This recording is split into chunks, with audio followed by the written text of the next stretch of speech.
Democrats try to politically assassinate Robert F. Kennedy Jr.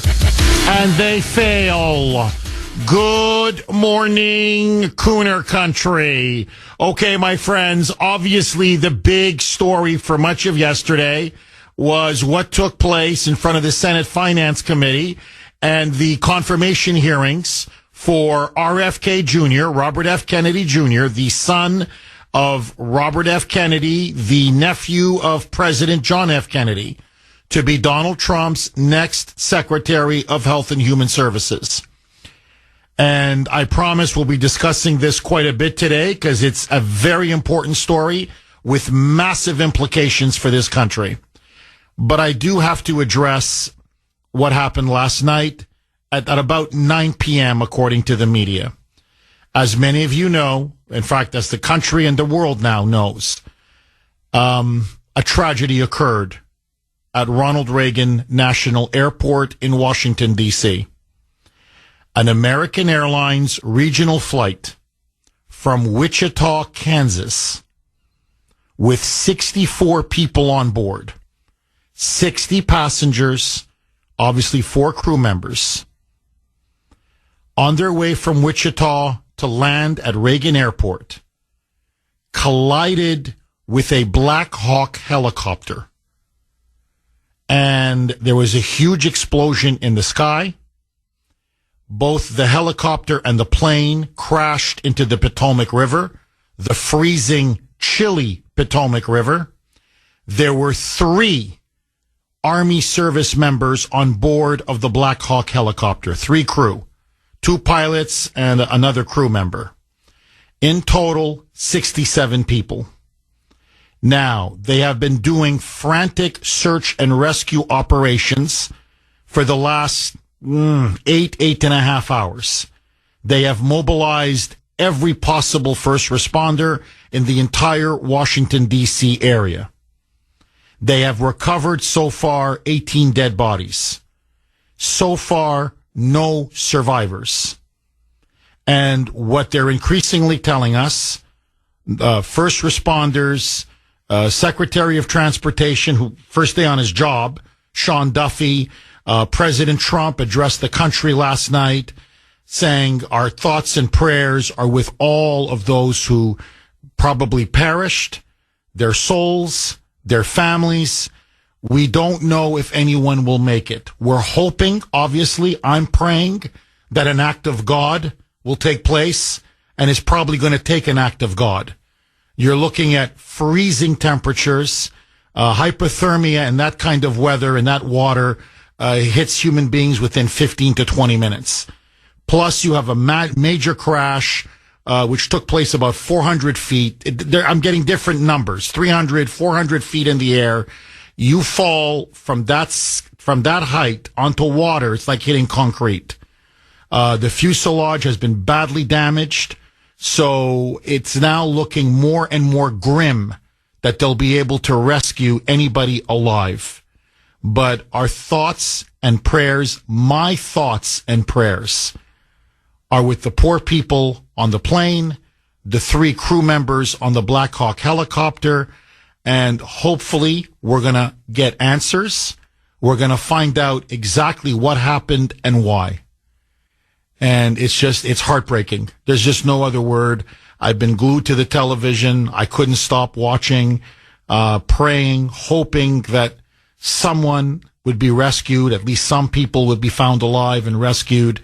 So far, no such good luck, no such fortune. But you never know. You never know. And that's why let's continue to pray. And honestly, pray for our first responders as well. Because these are very difficult conditions, cold, freezing conditions, choppy weather. They've been out there now for 8-9 hours. They're putting their lives on the line as well. And so we've had enough loss of life. We don't need to start losing first responders as well. So let's pray for everyone, and hopefully we can have a miracle. 617-266-6868 is the number. And I just want to say one other thing to everybody listening. Sandy is monitoring the situation, around the clock. She, in fact, has given me 4 different updates coming in. So, just coming into the show, in the last 10, 15 minutes. So if there is any breaking news, if there is anything that is happening that we feel is important that you need to know, trust me, stay right here with the Kuhner Report.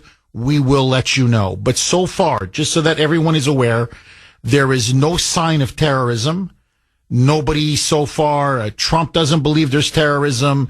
His Department of Transportation, the military, no one has mentioned that this could be a terrorist act. Number one. Number two, it doesn't appear to be a technical failure in terms of anything wrong with the plane or a defective plane or a defective Black Hawk helicopter. So the question then is, what went wrong? Was this pilot error?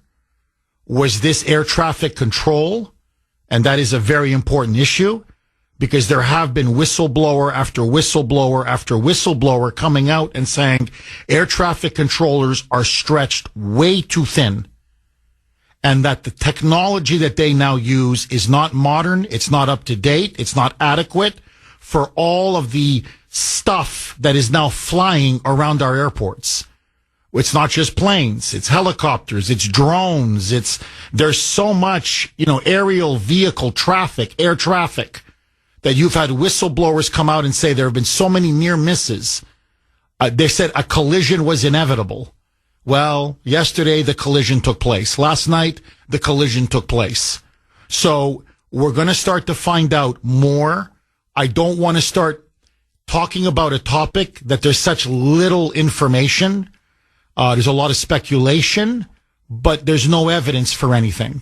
But so far, no foul play is suspected, no terrorism is suspected, and no difficulty or, not the right word, but technicalities. There's no technical issue they suspect with the plane. So this could be pilot error. This could be something with air traffic control. This could be a sensor didn't work. I mean, we're going to find out. And when we do, I promise you're going to be the first to know, and we will definitely talk about it here on the Kuhner Report.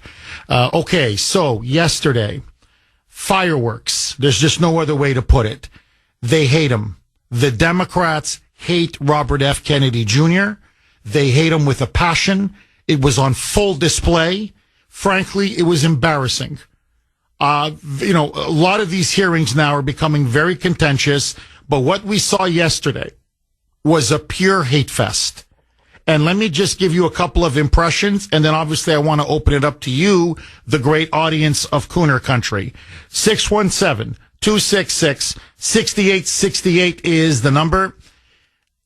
I don't know if we continue to engage in these kinds of character assassinations. And that's what this was. This has been a non-stop character assassination against Robert F. Kennedy Jr. I don't know if we can continue to get talented people to work in our government because rarely do I succumb to this kind of conclusion. But when I saw what that poor man was enduring yesterday, how they smeared him, smeared his character, smeared his past, lied about him repeatedly, they portrayed him as an anti-Semitic, Jew-hating, Nazi, conspiratorial theorist monster. I didn't recognize this man after the Democrats were done. He kills children. He wants Americans to die. He secretly loathes Jews. He's a person now who's become this, by the way, a man who is not only a man of the left, but said again, I'm a man of the left. And that I disagree with Trump on many issues. Not this issue regarding health and the chronic obesity epidemic and the chronic disease epidemic that we have in our country. On that issue, Trump and I see eye to eye. But on many other issues, I'm a man of the left. I disagree with Trump. But it doesn't matter. They turned him into a white supremacist, neo-Nazi, crazy conspiracy theorist, a member of the far right. And to me, after a while, I'm like, one of these days, Someone is just going to get up and say, I don't need this. I don't need this. In fact, at one point, RFK himself said, look, I'm very wealthy. If you want to know the truth, I'm independently very wealthy. I write best-selling books. I'm a well-known personality, well-known advocate for children and healthcare rights. I'm doing this because I want to save the country. Like you guys are acting like I'm here to make a buck. Believe me, I've done very well for myself. I don't need to. I'm not you. I've done well in the private sector. I don't need to get into government to line my pockets. And so there are two reasons. I think there's no question. Two fundamental reasons why the Democrats fear Robert F. Kennedy Jr. and why they had a mission yesterday, which was to destroy him and to take him out, to taint him, to discredit him, to vilify him, to demonize him. Now, in the end, I think it failed. I think, if anything, it has led to more sympathy for Robert F. Kennedy. But what are those two reasons? And will they be able to stop Kennedy's nomination? That next. 619 on the great WRKO. Jeff Kuhner, Boston's Bulldozer. 617-266-6868 is the number. Okay, Robert F. Kennedy Jr., boy, oh boy, the Democrats raged against him yesterday. And look, as I said on X, and I want to repeat it, they were rabid. They were like wild dogs the way they went after him. This was a political, legal, without question, personal assassination, character assassination against this man. And you could see on his face, he was revolted. He was disgusted. Many of his supporters in the room were completely and utterly revolted and disgusted as well. I want you to listen now to Robert F. Kennedy Jr. because he laid it out. Why did President Trump pick me? Why do I want to be the next Health and Human Services Secretary?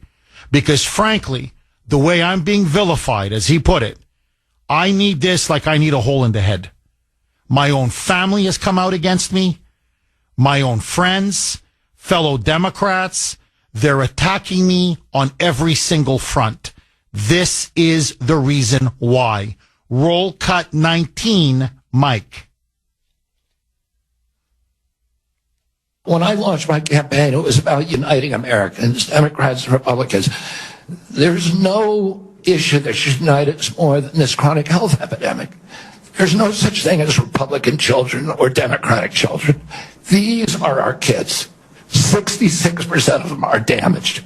I know what a healthy kid looks like because I had so many of them in my family. I didn't know anybody with a food allergy growing up, peanut allergy. Why do 5 of my kids have allergies? Why are we seeing these explosions in diabetes, rheumatoid arthritis, neurological diseases, depression, all of these things that are related to toxicity and corrupt environment? Why can't we just agree with each other to put differences about so many issues, intractable issues aside, and say, we're going to end this? Now, brilliant. I thought his opening statement was powerful, from the heart, moving. Honestly, to me, I'm like, yeah, let's make America not just great again. In fact, you can't even make us great again unless you make us healthy again. And I'm like, amen, amen. Sing it from the rooftops, brother. But there's 2 reasons why. And it became very obvious throughout the entire confirmation hearing. Number 1, and this, you have to everyone out there, you need to hear this, okay? There are 3 families that really embody the Democratic Party, liberalism itself, and the Democratic power structure. And those are the Obamas. Whatever you think about them, the fact is the Obamas are a major Democratic family. The Clintons, and of course, the Kennedys. Now, what are the Democrats witnessing? What is the country witnessing? Here is the son of Robert F. Kennedy. Here is the nephew of John F. Kennedy. And he's walking away from the Democratic Party? Here is, and by the way, here is a principled, lifelong liberal. Robert F. Kennedy Jr. is no Jeff Kuhner right-winger. I'll tell you this. He's no Jeff Kuhner conservative. He's no Jeff Kuhner nationalist populist. That I can tell you right now. This is a man who believes climate change is real and an existential threat.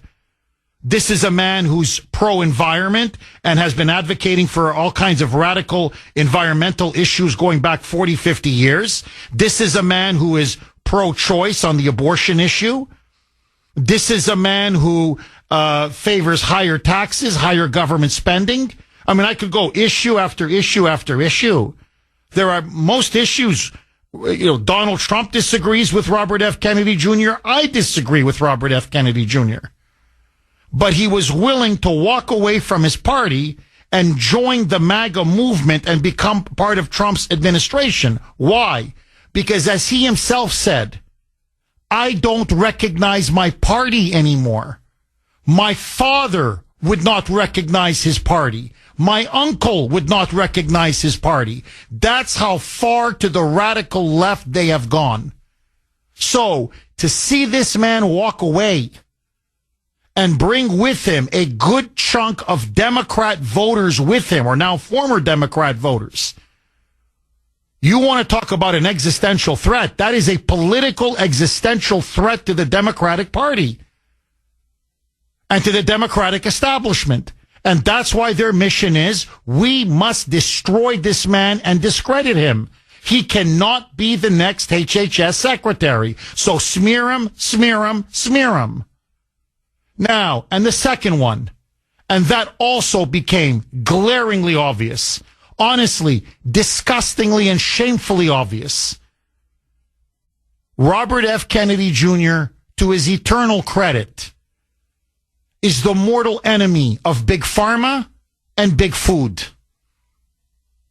To the powerful lobbyists and special interests that have now captured the medical establishment and so much of the healthcare bureaucracy, whether it's the CDC, the NIH, I could go on and on. And so, senator after senator, phonies and frauds, every single one of them, from Ron Wyden, the ranking member who disgustingly went after Kennedy, to the chief, Pocahontas, Elizabeth Warren, to Bolshevik Bernie Sanders, they are owned and paid for by Big Pharma and Big Food. They are swimming in Big Pharma money.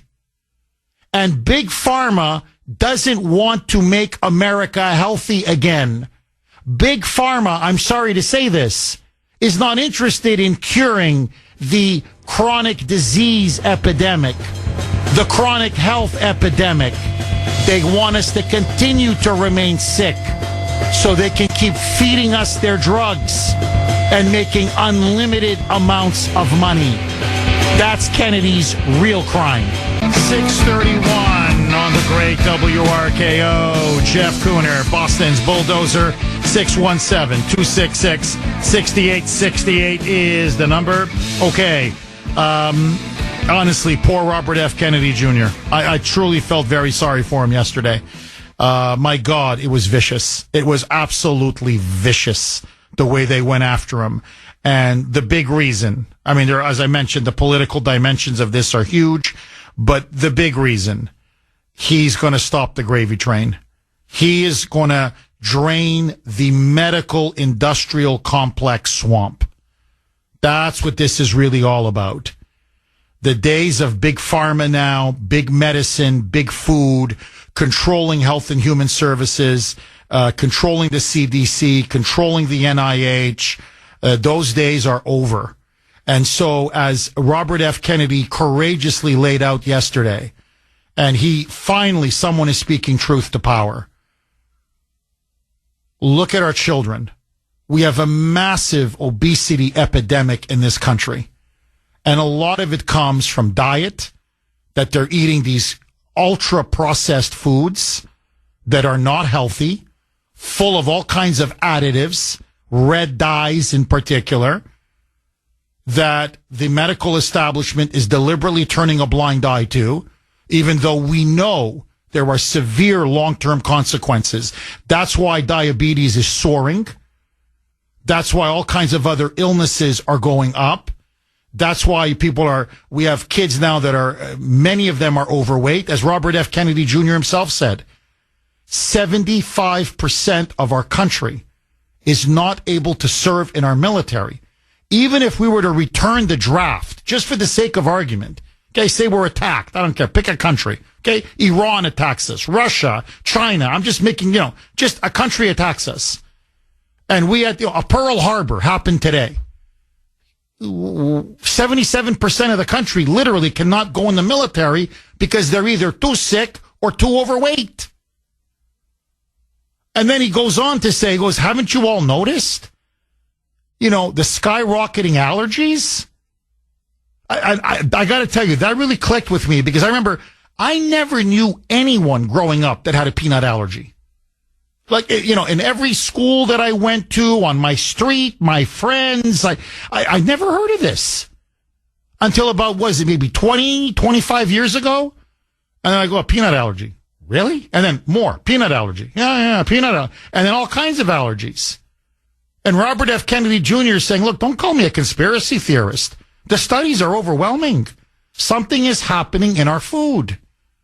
And nobody wants to look into this? That's just just literally he's saying that's just one example. Now, David, and now what's driving them, and I want to get to the numbers. You need to hear this. Ron Wyden was the guy who led the attack.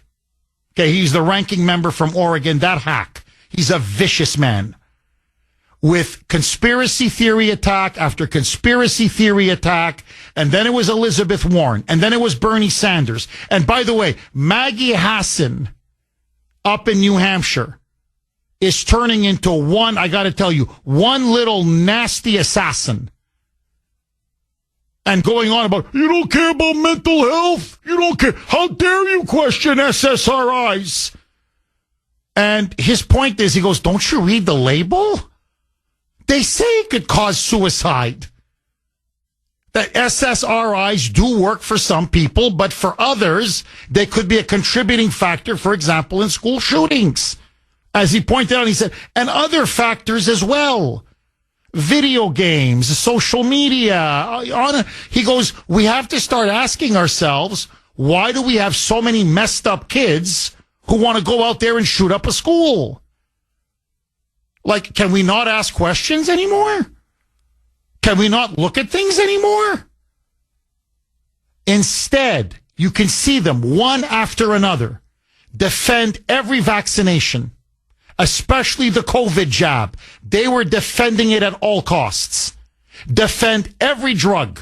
Defend the drug makers, the pharmaceuticals. My God, it was, and then you look at how much money they take in.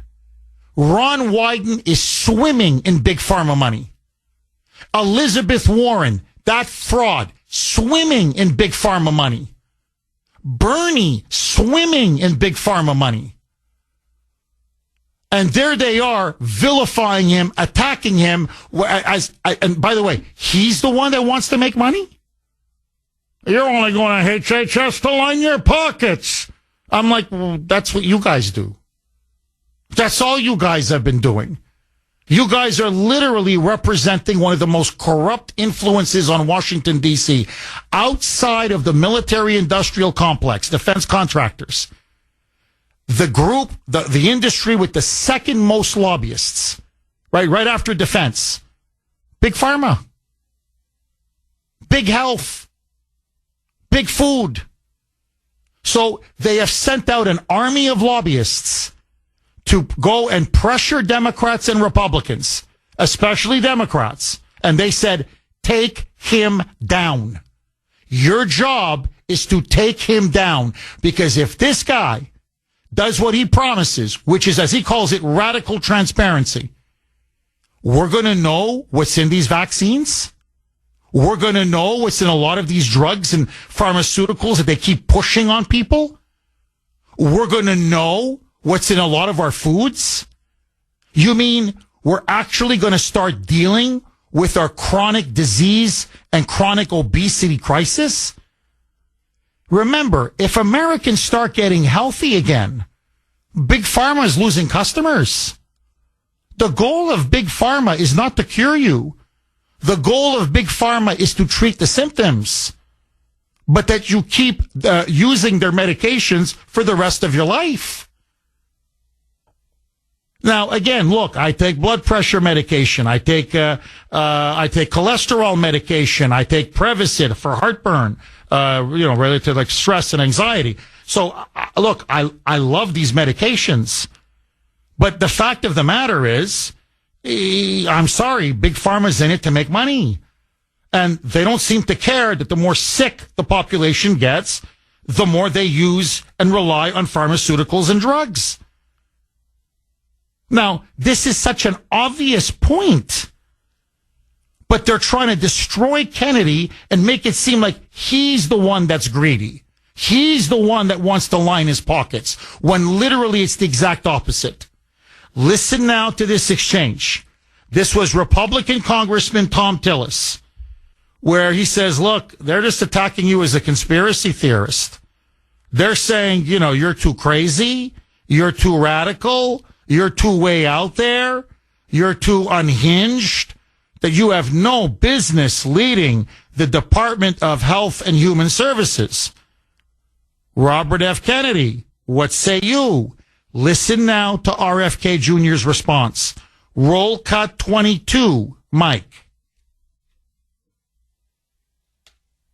Are you a conspiracy theorist? That is a pejorative, Senator, that's applied to me, mainly to keep me from asking difficult questions of powerful interests. I was told that I was a conspiracy theorist. That label was applied to me because I said that the vaccines, the COVID vaccine, didn't prevent transmission and it wouldn't prevent infection, when the government was telling people, Americans, that it would. I was saying that because I was looking at the monkey studies in May of 2020. I was called a conspiracy. Now everybody admits it. I was called a conspiracy theorist because I said red dye caused cancer. And now FDA has acknowledged that and banned it. I was called a conspiracy theorist because I said fluoride lowered IQ. Last week, JAMA published a meta-review of 87 studies saying that there's a direct inverse correlation between IQ loss. All right, so I'm going to assume I can go on for about a week. So is there any one of them that you can say, you got me? That really was a conspiracy theory, or are you in a position? No, of course, he's been proven right again and again and again. And look, that, and I'm putting this in air quotes, obviously, that is his real quote-unquote crime, or his real quote-unquote sin. He was right about Fauci. He was right about the jab. He was right about COVID-19. He's been right about these chemicals and additives like red dyes that they put in our food. Now, I want you to think about this. They put it, for example, in our cereals. Okay, just as an example. So you're putting stuff into our food that you've been hiding from the public for God knows how many decades, that for some people, again, for some, causes cancer. How can you do that?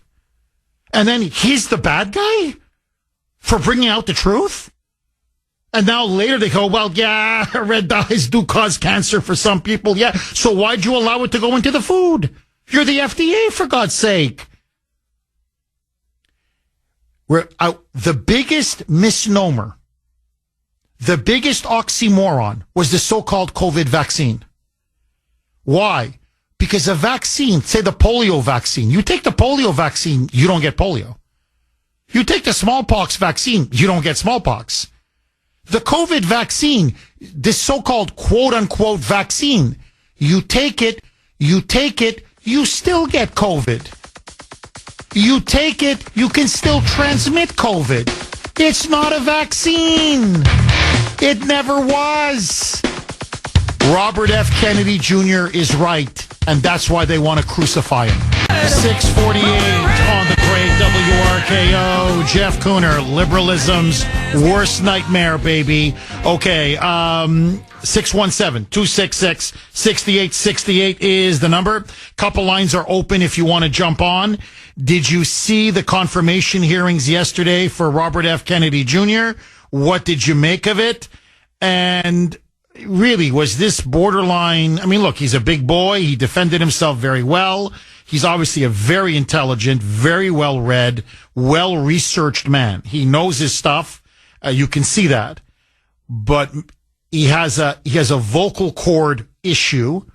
He has an illness that affects his vocal cords, which the Democrats clearly exploited.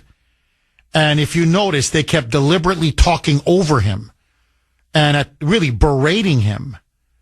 And is there a point where this is so out of bounds in their, attacking him for his drug addiction that was over 40 years ago? They're attacking him in his marriage. They're attacking him, calling him an anti-Semite when it's the last thing that he is.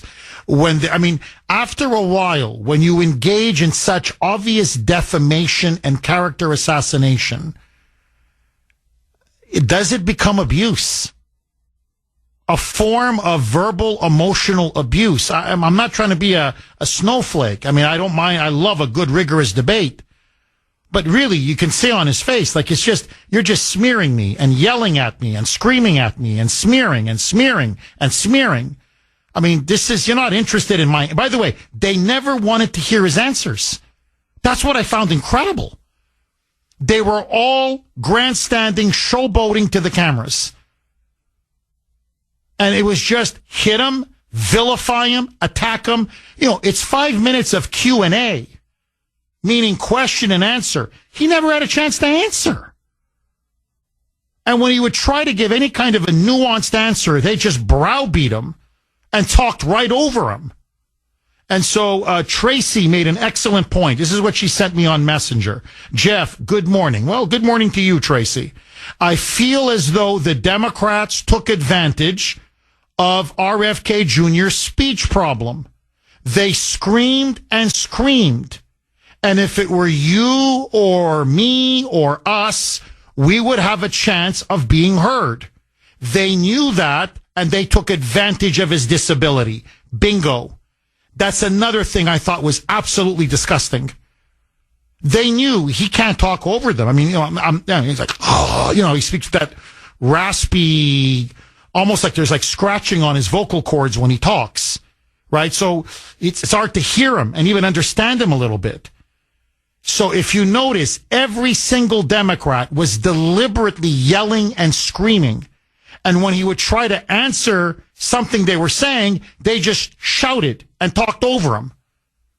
And so the poor guy, really, he would often say, well, do you want to, you just gave me 5 questions, 5 attacks. Can I answer one? No. And they just keep attacking. It's almost like, well, why am I here? You're not interested in what I have to say. Agree, disagree, 617-266-6868 is the number. Okay, very quickly. This is from 603. Jeff, what I told my wife yesterday at dinner was that I wish RFK Jr. had gone into that hearing with a list of all the campaign contributions that each of those Democrat senators have accepted from entities like Big Pharma, and cite those funds that each particular senator has accepted before he answered any of their weaponized questions. That is a brilliant point, 603.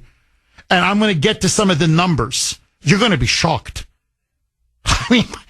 They're what's swimming? They're drowning in big pharma and big health and big food money. It's obscene. And you're right. He just said, oh, you, Elizabeth Warren, okay, 5.1 million over the last couple of years. This is what you got from Pfizer. This is what you got from Moderna. This is what you got from the HMOs. This is what you got. So no wonder you don't want me to be Health and Human Services Secretary, because I'm going to cut off the gravy train. One more, and then I want to go to the phone lines. 617-266-6868. You can text the Kuhner Man at 70470, 70470. And this, no truer words have ever been spoken. Jeff, 703, by the way. Jeff, the single greatest source of advertising revenue for the broadcast networks comes from the drug companies. And we have all seen the ads. But to be honest, no one seeks a medication seen on a TV commercial in the same way we reach for a Coke after an advertisement. These ads are payoffs by the drug companies, essentially hush money to the networks to keep truthful reporting about the harms of these drugs off the airwaves. If RFK is confirmed, with one stroke of his pen, he can ban these drug company commercials on television. That's why he must be stopped at all costs. 703, you're a genius. If your mother didn't tell you, I'm telling you, you are a genius. Newspapers, media, TV networks, these big broadcast networks, cable networks, CNN, Fox, it doesn't matter, MSNBC, biggest source of revenue by far, it's not even close. Ads from the drug companies. And 703 is right. Have you ever looked at a commercial and said, oh my God, I got to get that. Oh, I got to get that pill. Oh, I got to get that medication. Usually it's through your doctor, right? They're buying them off. They're buying the media off. So no one ever reports what Robert F. Kennedy Jr. is reporting. In other words, the media are bought and paid for, and now the politicians are bought and paid for. And that's why they have to destroy Robert F. Kennedy Jr. Agree, disagree. Laura in Carver. You're going to kick us off, Laura. Thanks for holding, and welcome. Good morning, Jeff. Jeff, Hi, thanks for taking my call this morning. And my pleasure. Yes, I did watch the hearing, and it was cruel and abusive treatment. How's that for a medical term? Cruel and abusive treatment to a man that has walked the walk.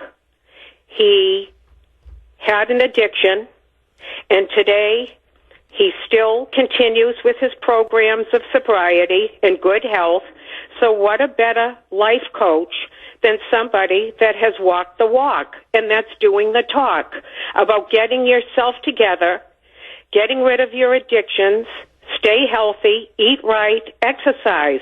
What's wrong with that? And you know something, Jeff? I don't call them Democrats. I call them the opposite party. And if Robert F. Kennedy showed up in nylons and kitten heels, in lipstick and mascara, then he would have been a shoo-in for those people. And Elizabeth Warren, shame on her. As a matter of fact, my blood pressure goes up every time I see that woman. We're closing a beautiful school for disabled children in Canton, and she's not doing a thing about that. And then you have a facility that treats all kinds of mental health issues down on Cape Cod. So I wish this woman would mind her damn business and get back to Massachusetts and start doing her job. And it's really unfortunate we have no one that's not a Trump hater to go up against her. And that's why we're in the mess we're in. Oh, Laura, you took the words right out of my mouth. That's the problem. We keep putting up rhino after rhino after rhino. Trump hater, Trump hating anti-Trump Republican after anti-Trump Republican. And doesn't motivate the base, doesn't motivate people to come out and vote. And that's how she keeps winning. But Laura, look, I'm very happy you mentioned how she's done nothing for Massachusetts. She is such a fraud and a charlatan. Honestly, it turns my stomach. She rails against the 1%. She's a part of the 1%. She is stinking filthy rich. And how did she get rich? Not just by being a fraud, pretending to be an Indian and knowing that she's not an Indian, doesn't even have an ounce of Indian blood in her. Okay? But let that go. Because she's a mouthpiece and she defends the 1%. No one loves Elizabeth Warren more than the pharmaceutical industry. She is raking in cash from Pfizer and Moderna and Johnson & Johnson. You can run down the whole list. So she is making money hand over fist. First it was 10 million, then 20 million, then 30 million, now 50 million. Another 5 years, she's going to be worth north of $100 million. But she stands there and lectures everyone else. Are you making money off of this position? Are you going to make money off of being HHS secretary? The way she was excoriating Robert F. Kennedy Jr. No, what about you? The only one making money out of their position is you. You fake Indian, you. So you're dead on, Laura. And would it kill her to come back to Mass? I don't know, once a year? Her and Markey, could you guys come back once a year? I don't know, 4th of July. You know, walk into, hell, the gay pride parade. Come back for the gay, at least walk on Boylston Street for the gay pride parade. For God's sakes, show your face here for 20 minutes once a year. Humor us. And the moonbats in this state, they just keep voting for that fake Indian. Pocahontas. Oh, they love that chief. They love Chief Fullabull. Laura, thank you very much for that call. 617-266-6868. I'm going to get to, there was a brilliant exchange. And she lost her mind yesterday because Robert F. Kennedy Jr. called her out. Said, you're a shill for the vaccine makers. You're a shill for the drug companies. That's why you're so afraid of me. 617-266-6868. John in Wakefield. Thanks for holding, John, and welcome. Good morning, Jeff. How are you this morning? I'm good. How are you, John? I'm good, Jeff. I don't often have original thoughts, so I have to say that your comments usually and once again are ahead of my thinking. So I just want to confirm and agree with you on something. But the thought that I had was, we know that RFK Jr.'s uncle, JFK, said, ask not what the country can do for you, but what can you do for our country? It seems to me that what these interrogators are doing is not that. Their intention is really designed to politically assassinate his dream to do something for his country. And my thought is, interrupters is what that's what they do. They function as hindrances to learning the truth.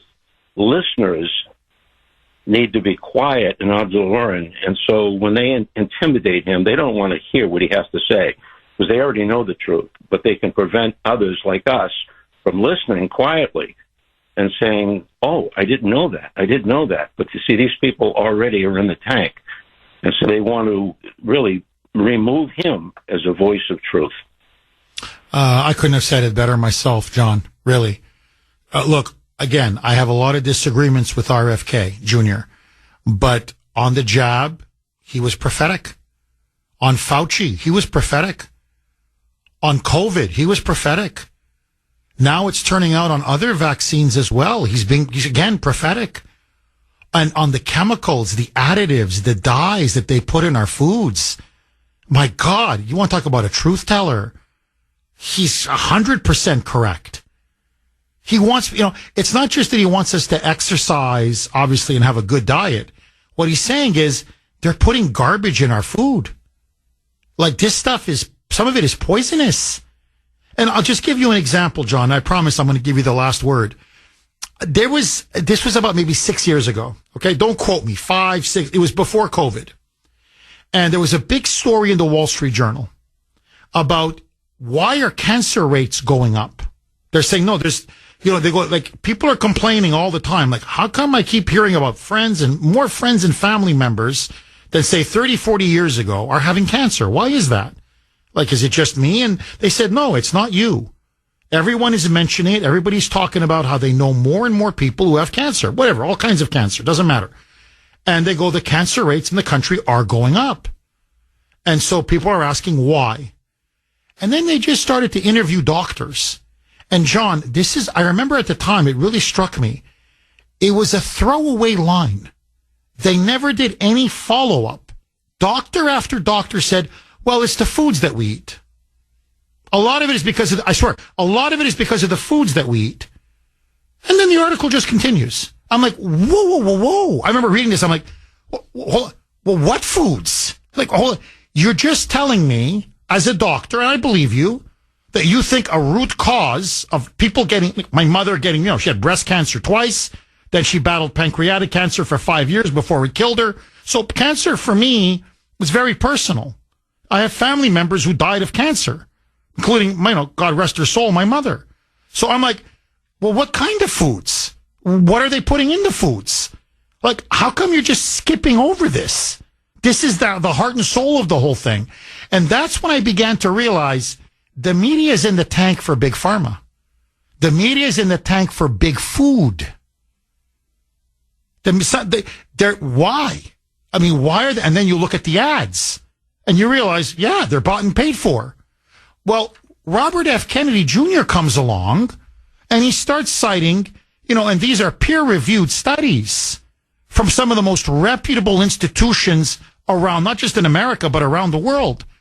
And he says, well, a lot of the foods are full of this processed garbage that they didn't have 30, 40, 50 years ago, either to keep them longer on the shelves or to make them tastier or more delicious or whatever. But the point is, it's full of chemicals, it's full of additives, it's full of these dyes, and it's killing us. Literally, for some, you get cancer. It's killing us.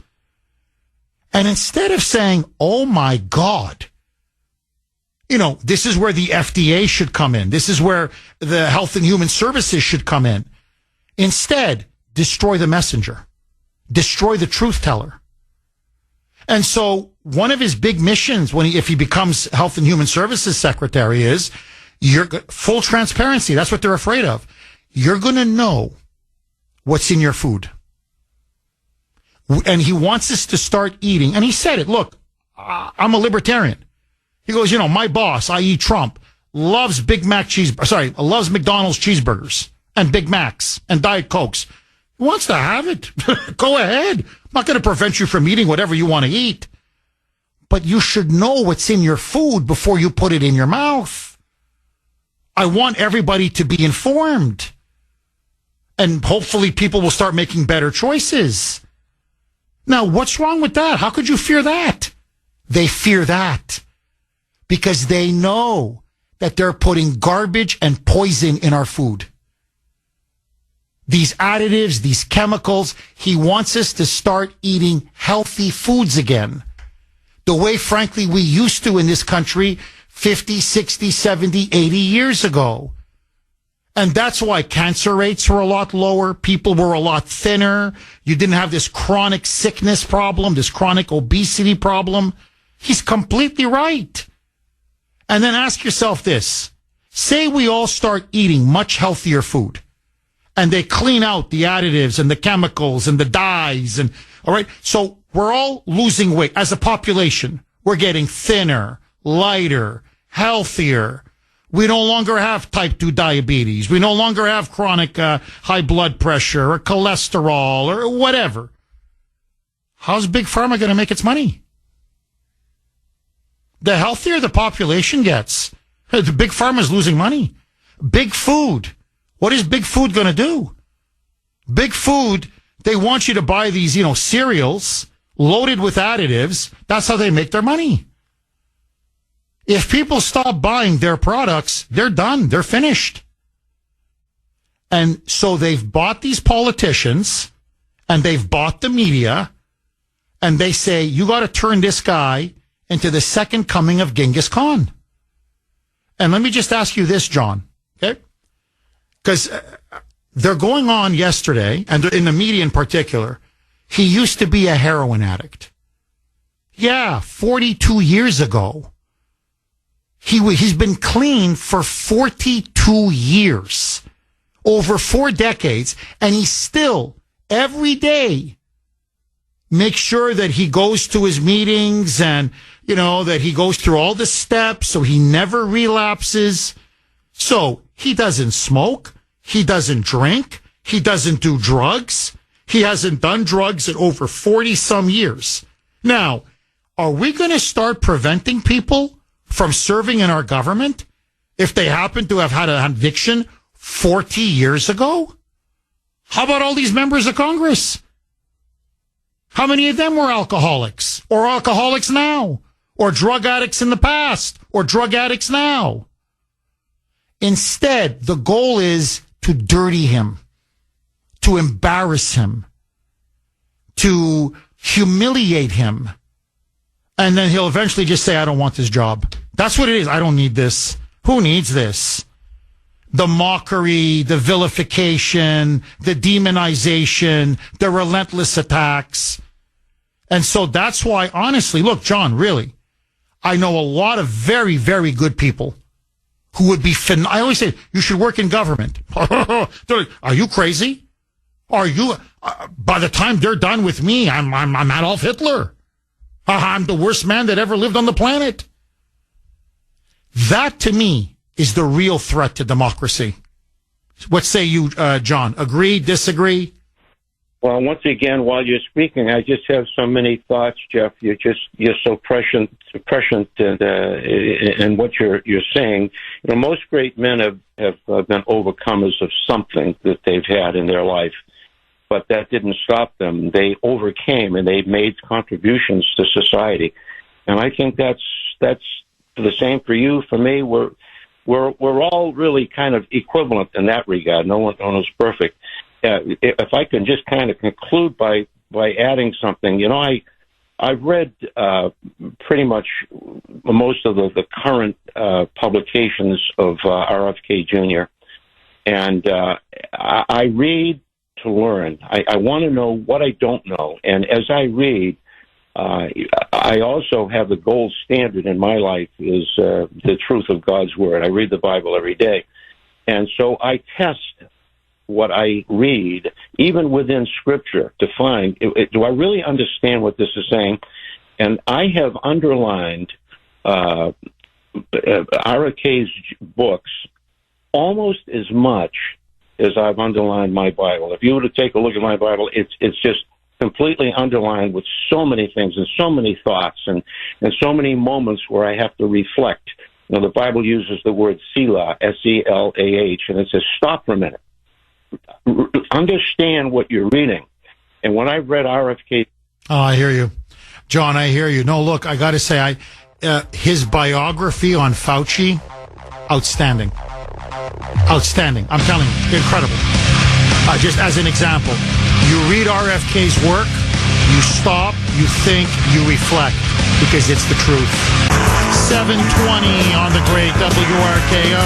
Jeff Kuhner, Boston's Bulldozer, 617-266-6868. Okay, I promised in my opening monologue that I would keep all of you updated throughout the entire show about really that horrific, tragic crash, a collision that took place right near Reagan Airport in Washington, D.C., between an American Airlines flight from Wichita, Kansas, and apparently it's now been confirmed that there were members of the U.S. figure skating community on that flight. I mean, this is getting more heartbreaking by the second. 64 people on board that plane, 60 passengers, 4 crew, collided with a Black Hawk helicopter that was apparently now, and this is the latest, on a training mission.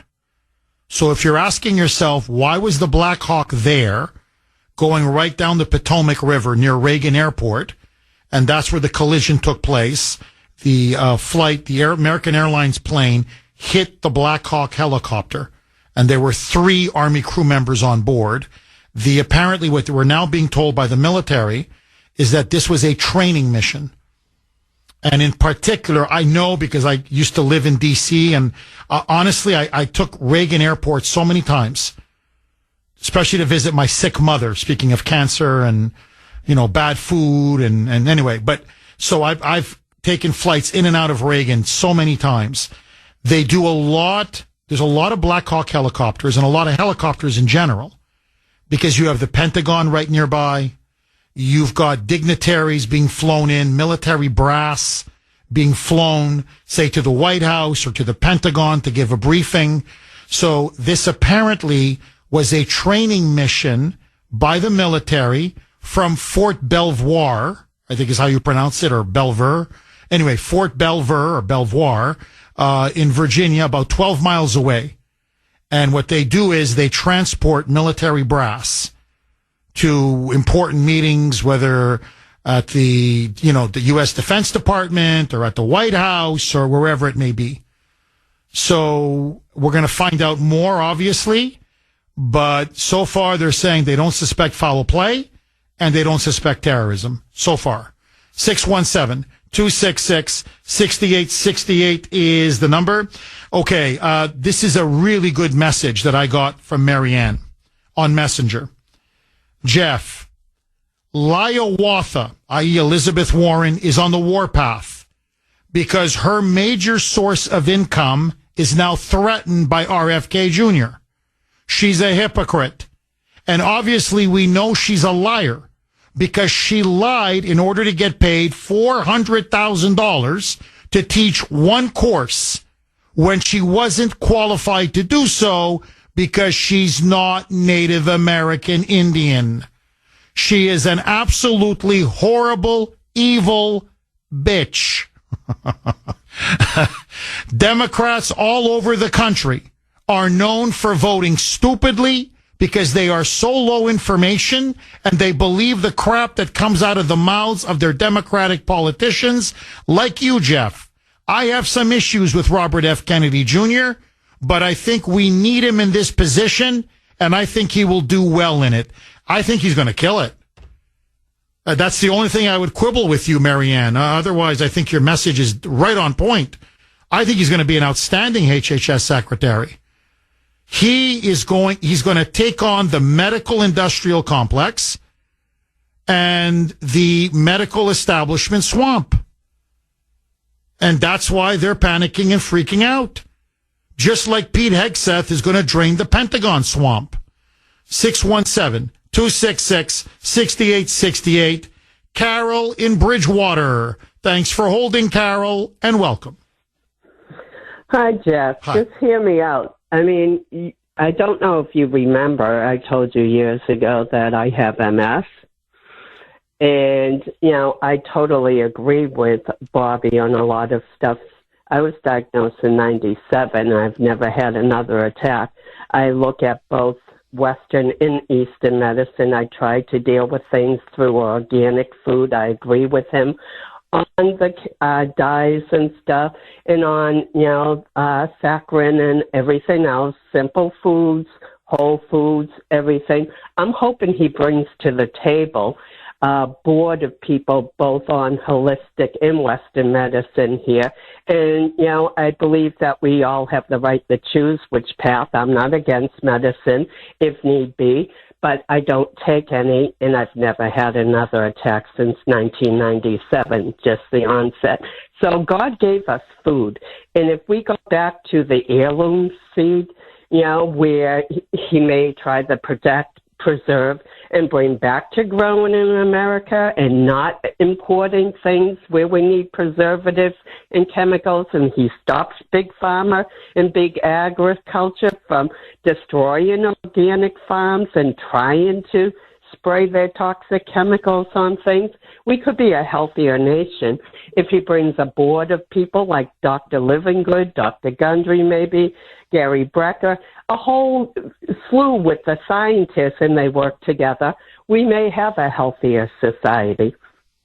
Oh, Carol, I couldn't agree with you more. I think that's why they're trying to take him out.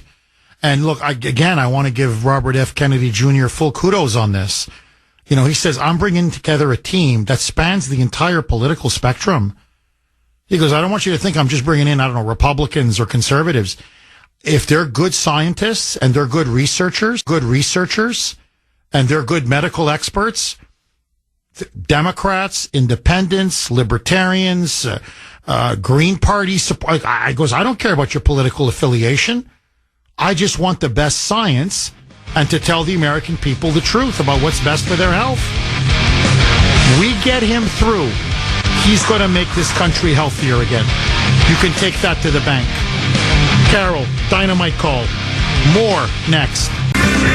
7:31 on the great WRKO. Jeff Kuhner, Boston's bulldozer, cleaning up the liberal bull. 617-266-6868 is the number. Okay, very quick message I got from Lori on Messenger, and I had Sandy look into it just to double check it, and it's 1,000% true. Jeff, the United States and New Zealand are the only countries in the world that advertise pharmaceutical drugs on TV. I did not know that. This audience, you keep teaching me stuff seriously, every single day. So besides, New Zealand, we're the only other country in the world that advertises pharmaceuticals on TV. So we can't advertise cigarettes on TV. Should we? I'm just curious. Let me throw this log on the fire. Should we ban pharmaceutical drugs from being advertised on TV? Do you think it's a good idea? 617-266-6868 is the number. And the Kuhner Country poll question of the day, sponsored by Mario's. Mario's quality roofing, siding, and windows. Is Robert F. Kennedy, should Robert F. Kennedy Jr. be confirmed as the next Health and Human Services Secretary? Okay, my bad. Sorry. Will Robert F. Kennedy Jr. be a good Health and Human Services Secretary? So let me ask you, do you think he will do a good job? Will he be a good Health and Human Services Secretary? A, yes. B, no. You know my feelings on this. I think he's the right man for the right job at the exact right time. But that's me. I want to hear from you. You can vote on our webpage, WRKO.com/Kuhner, WRKO.com/Kuhner, KUHN is in national ER. You can also vote via X. Again, I was active last night on X, defending, poor RFK Jr. from these vicious Democratic attacks. My handle there, at the Kuhner Report, all one word, KUHN is in national ER. Paul in Northborough. Thanks for holding, Paul, and welcome. Morning. Hi, Paul. Great show. Thank you, Paul. Jeff, my vote is a 1,000% yes.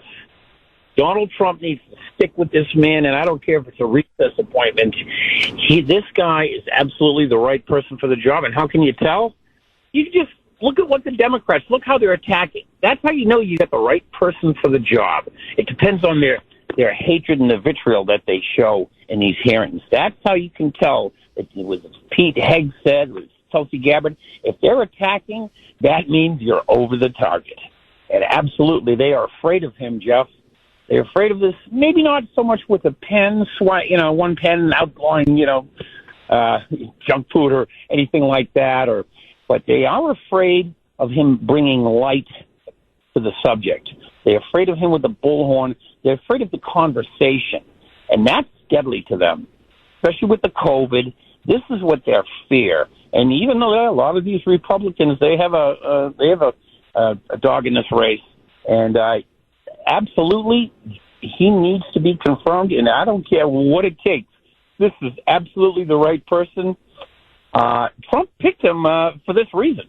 They knew, just like some of these other renegades, these ones that they're trying to attack. It's because they think outside the box, and they're not afraid to start a conversation, and they stand by their convictions. They they're not partisan. They know what's right and what's wrong. And the Democrats, they cannot handle rational common sense.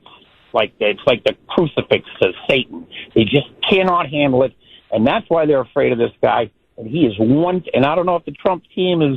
You say they listen to your show, Jeff. I've heard you say that. And my message to Donald Trump is: do not abandon this guy. Stick with him, no matter what happens. I think he'll be confirmed, but I'm just saying, if there's any of these candidates, these nominees, this guy. Absolutely, 1,000%. Oh, yeah, I agree with you. He's top quality. And look, he's got a lot of guts. He's a very brave man because he's going up against very powerful vested interests. And he's been doing this. He's been in the salt mines on these issues now for 30 years? And I mean, they're throwing everything but the kitchen sink at him. In fact, Paul, let me just play this cut. This is, when you're driving them to this kind of hysteria that they exhibited yesterday, I thought Bernie Sanders was going to get a heart attack. Really. I thought Bolshevik Bernie, right there, he was just going to drop, he's going to get a conniption. He was just going to drop dead right there. So this is how desperate they are. Bernie now has made a complete fool of himself. What he did yesterday, I'm telling you, that was his political epitaph. This is going to haunt him now, and he's going to be remembered for this for the rest of his career. Okay? I think even after he passes away. So they can see they're not drawing blood against Robert F. Kennedy Jr. They're trying everything. He's a Jew hater. He's a Nazi. He's a former heroin addict. You name it. He's been promiscuous. He's a womanizer. He's a conspiracy theorist. He's a nut. He's anti-vaccine. And by the way, just needs to be said, Robert F. Kennedy, for the 1,000th time, is not anti-vaccine. What he is he wants everyone to know what's in the vaccines. This is, to me, what should scare people. That's why they're so opposed to him. He says, no, all my kids are vaccinated. He said it again yesterday. You want to give all the vaccination schedules and everything? That's fine. I just want the American people to know what's in every vaccine. You have the right to know what you're putting in your body. The COVID vaccine being number one, because it's not even a vaccine. It's basically mRNA technology. It's basically a form of gene therapy. So it's not a vaccine. Okay, but let that go. His position is you should know what you're sticking into your children and what you're sticking into yourself. And they are going apoplectic. So Bernie yesterday, again, swimming in big pharma money. Okay, that whore puts up a onesie, for these little babies, little kids, like the baby clothing. It's got a onesie. And he's very upset because at the Children's Defense Fund, they're selling a onesie which says, whatever, no vax, unafraid, or whatever it is, for $26. And so I swear to you, this is Bernie's question to RFK. Are you supportive of onesies? Listen, it's incredible. Everybody in the room couldn't believe what an idiot Bernie Sanders sounded like. This is Bolshevik Bernie. Roll cut 23, the full cut, Mike. Go. They are selling what's called onesies. These are little things, clothing for babies. One of them is titled Unfaxed, Unafraid. Next one, and they're sold for $26 a piece, by the way. Next one is No Vax, No Problem. Now, you're coming before this committee and you say you're pro-vaccine. Just want to ask some questions. And yet your organization is making money selling a child's product to parents for $26, which casts fundamental doubt on the usefulness of vaccines. Can you tell us now that you will, now that you are pro-vaccine, that you're going to have your organization take these products off the market? Senator, I have no power over that organization. I'm not part of it. I resigned from the board. That was just a few months ago. You founded that. You certainly have power. You can make that call. Are you supportive of this? I've had nothing to do with Are you leadership. supportive of these onesies? I'm supportive of vaccines. Are you supportive of this clothing, which is militantly anti-vaccine? I am supportive of vaccines. I will. I want good science, and I want to protect. But you will not tell the organization you founded not to continue selling that product. Thank you, Mr. Chairman. He's going to tell him to take down the onesies. Is this guy nuts? Like, seriously, does the elevator go to the top? Are you supportive of these onesies? Bernie, it's time to retire, Bernie. He's not on the board. He's not a part of the organization in any way, shape, or form. It's none of his business if they sell onesies or don't sell onesies. Paul, what say you? I'm not surprised, Jeff. Bernie Sanders, he's just a 5-star moonbat. He really, I mean, one thing, if it were me, if he was asking me, I said, yeah, I support that, and I'm going to get one for my grandniece.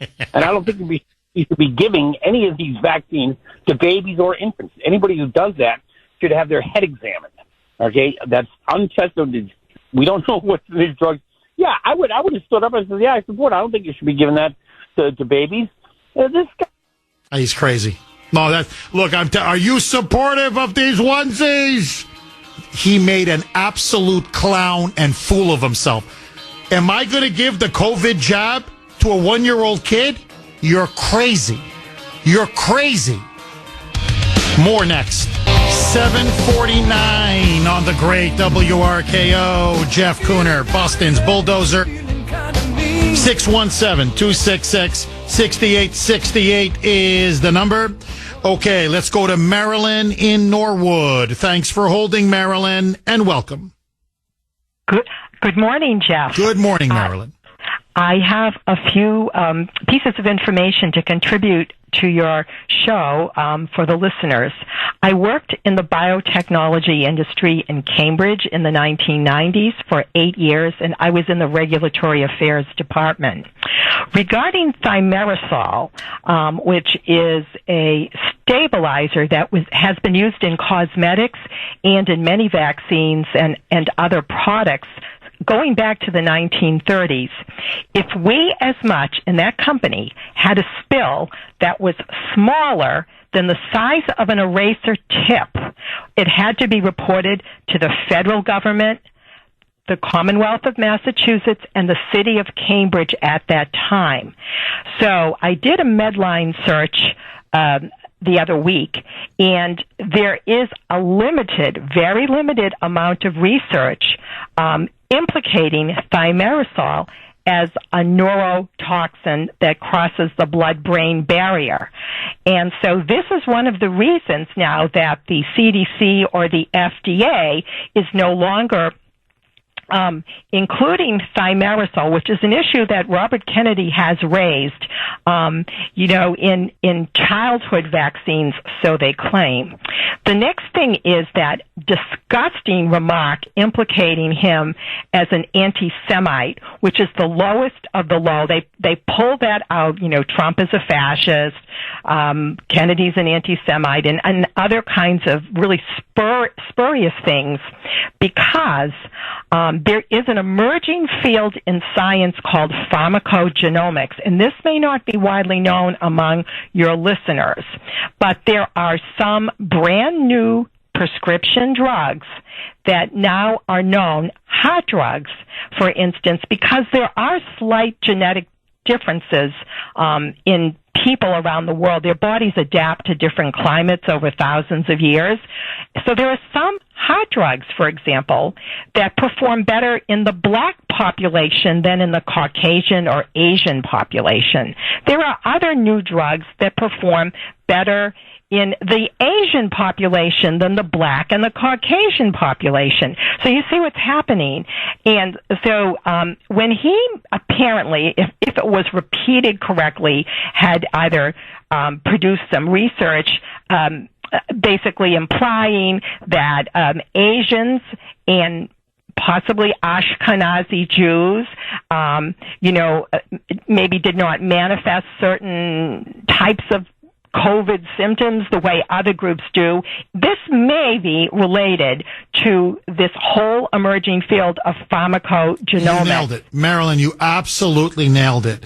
Look, I remember this distinctly when we were, in the midst of the COVID lockdowns and the libs were rabid. I mean, they were foaming at the mouth. So they wanted my head on a platter because I was questioning the jab. I was questioning the mask mandates. I was questioning the lockdowns, and I was questioning the so-called science, which all of it turned out, or most of it turned out to be a pack of lies. And so Robert F. Kennedy Jr. made the obvious point that for some reason, we don't know, but they did a lot of studies, that Asians and Ashkenazi Jews, as opposed to Sephardic Jews, seem to have a little bit stronger immunity to getting or contracting COVID-19. It was a little bit, but they said, no, if you look at studies, we don't know why. They were saying, but it appears that Asians in general and Ashkenazi Jews seem to be a little bit more resistant to this COVID-19 virus in terms of contracting and coming down with it. Now, by the way, that turned out to be 1,000% true. So much so, that was one of the conversations I had with Sandy in our pre-show meeting today. She apparently didn't come down with COVID for 4 years, at the height of the so-called pandemic. And so she went to see her doctor, and they said, well, we've actually detected you're 1/1000th Ashkenazi Jew. She's like, really? Because I thought I was Scottish, German. She goes, no, there is a little bit of Ashkenazi Jew in you. And they're saying, we think that's a reason why you've been more resistant to contracting COVID. And they said, no, and this is CDC, this is the new research. So all Robert F. Kennedy said was, there seems to be some kind of a correlation, something inherently genetic, about Asians and Ashkenazi Jews, for whatever reason, as you put it, thousands of years of your body adapting to a certain temperature or your environment or whatever it is. And so it seems it's not having the same impact on those two groups as they are on whites and blacks, for example. Well, now that's all literally, that's what he said. Okay. It's a 1,000% true scientific medical statement. From this is what his enemies then began to say. This was a Jewish conspiracy.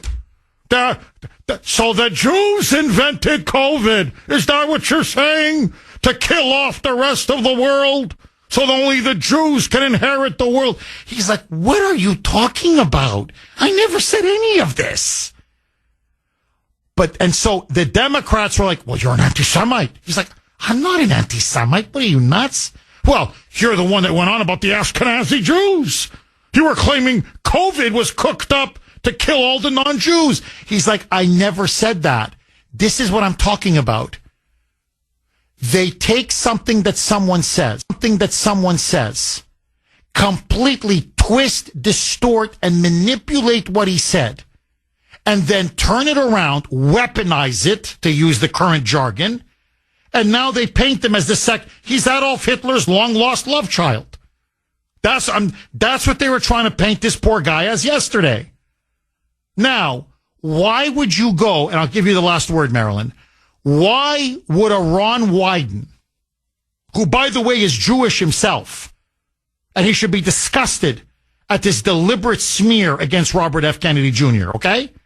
Why would a Ron Wyden, why would a Maggie Hassan, why would a Elizabeth Warren, Pocahontas, Hiawatha, why would Bolshevik Bernie, another one who's Jewish, why would they participate in this clear slander and defamation? Why? And there's only one explanation.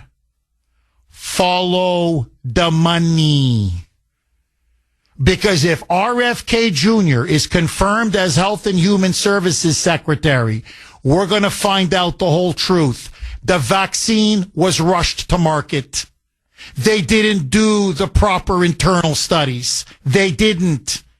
They knew it wasn't 96% effective as they claimed. They knew it wasn't 100% safe as they claimed. They knew you take it, you still get it. You can still transmit it. And they knew about the adverse effects on a minority of the population. So they sold the public out.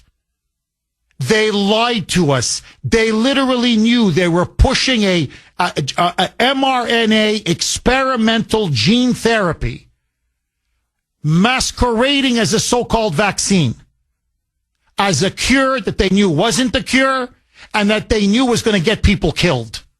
They knew it. They knew about the myocarditis. They knew about the heart inflammations. They knew about the cancers, especially among some women. They knew all of that. Robert F. Kennedy Jr. is going to blow this wide open. And I'll tell you what else he's going to do, Marilyn. You mark my words. 60% of the revenue that the media gets, whether it's Fox, CNN, MSNBC, New York Times, Wall Street Journal, Washington Post, Boston Globe, it doesn't matter, comes from ads from Big Pharma. And he's going to write an order, and I hope to God he does. You can't advertise on TV anymore. You can't advertise in the media anymore because you're buying influence. No one is reporting on all of this because they're bought and paid for by Big Pharma. You're going to be like every other country in the world. You're not going to buy off the media so people don't know what you guys are doing behind closed doors. And that's why Elizabeth Warren and Bernie and the Democrats are so beholden to their paymasters that they want to destroy a man even though they know that he's right. They know it. And they know that they're putting all of our lives at risk, and they don't give a damn. Now, Marilyn, I got to say this. They are a bunch of bought and paid for corrupt political whores. I'm sorry. That's the only word that can come up to my mind. And they stand there self-righteously denouncing this man, who's the only honest man in that entire room. Final word to you, Marilyn. Two last words, actually. 20% of the cost of all prescription drugs, these are, especially drugs that are patent protected, not so much the generics, the patent protected drugs. 20% of the cost, since the Supreme Court allowed in the 1990s drug advertising on television and in other media, is related to the advertising costs. The Super Bowl is coming up. The Super Bowl advertising rates are among the highest or the highest in the world. Note how many drug companies such as Pfizer for Viagra will advertise on the Super Bowl. And built into the cost of those drugs that the public is buying, which is what is driving our high healthcare GDP, is the cost of all of this advertising. It needs to stop. And I must say this, what appalls me is where has the medical community been? Where has the AMA been and all of the other professions? Are they not insulted that these pharmaceutical companies are telling the viewing audience, some are knowledgeable, some are not, to have more drugs, to put more drugs in their body? Because that is really implying, if you think about it, that your doctor does not have enough knowledge or insight for your medical condition to make the best recommendations in terms of whether or not you need medication. Thank you, Jeff. Thank you, Marilyn. Outstanding call. Really good call. And she's completely right on everything that she said. And look, let me just say this. I have a brother-in-law. I love him. Great man. Wonderful to my wife. To my sister. Forgive me. Jennifer. And my wife also, she gets along great with my sister as well. And so we have conversations with he's a GP. He's a general physician. And he said, look, he goes, you don't know the pressure doctors are under to keep giving out these drugs, these medications. He goes, we're trying to treat the cause. They just want us to keep treating the symptom. And look, the doctors out there, you tell me if this is not true. Apparently, representatives from Big Pharma go to almost every doctor's office and they come at least once a week, and they got a huge expense budget. And they're like, we'll take you out for dinner. We'll take you out for lunch. So they're always taking doctors out to lunch. And I'm talking very nice places. You want steak, you want seafood, you want wine. It doesn't, hey, it's all on the, all on the big pharma's tab. And then they open up the suitcase. And it's like, oh, look at this new medication. Oh, look at this new medication. Oh, and if you could sell a ton of these, we'd really appreciate it. Well, we found out under COVID that doctors were getting a percentage of the vaccine that they were peddling to all of their patients. And Robert F. Kennedy Jr. is saying, do you know what a blatant conflict of interest this is? So, for example, we know, this is a fact, okay? We know children 12 and under, for whatever reason, had much higher resistance to COVID-19. They had a much higher levels of immunity, and if they did contract COVID-19, it didn't do nowhere near the kind of damage that, say, to the elderly. Okay, especially elderly with 3 comorbidities. That was the key. So if you're chronically ill or chronically obese or whatever it is, plus you're elderly, that's where COVID really devastated people. But to an 8-year-old kid or a 9-year-old kid, I mean, unless they have, immunity issues, okay, there's exceptions. COVID-19 was a bad flu. That's it. Literally, that's it. And so that's why so many medical professionals and researchers and Robert F. Kennedy Jr. was saying, why are we pumping up our kids with this so-called jab? They don't need it. They don't need it. The studies are overwhelming. They don't need it. But there was too much money to be made.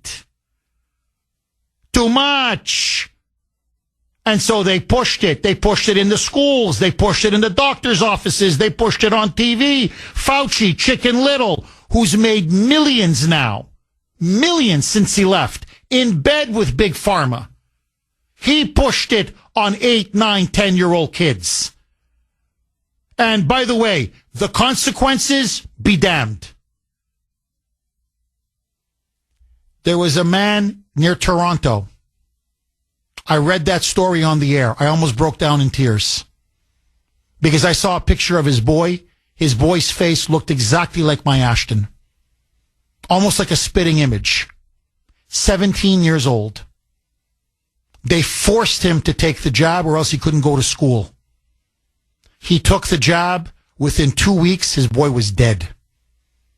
And the father said, my instincts told me he doesn't need it. Why are they giving it to him? But, I let the doctor talk me into it. And he said, that jab killed my boy.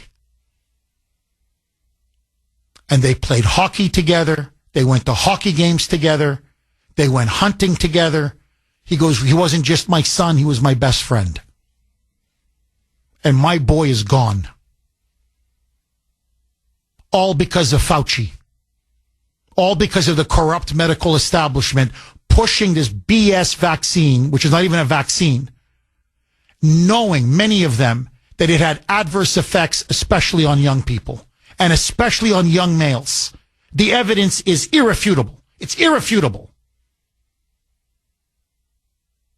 And they stand there in judgment of Robert F. Kennedy Jr.? On behalf of these disgusting corporate monsters who literally made a profit off of people's misery and dying? With Elizabeth Warren standing there, the 1%, we're going to get the 1%. You phony, you fraud, you. I want you to, this is from 603. And I know this person, and I know it's true. So I don't want to mention this person's name. Good morning, Jeff. The health of this country is terrible.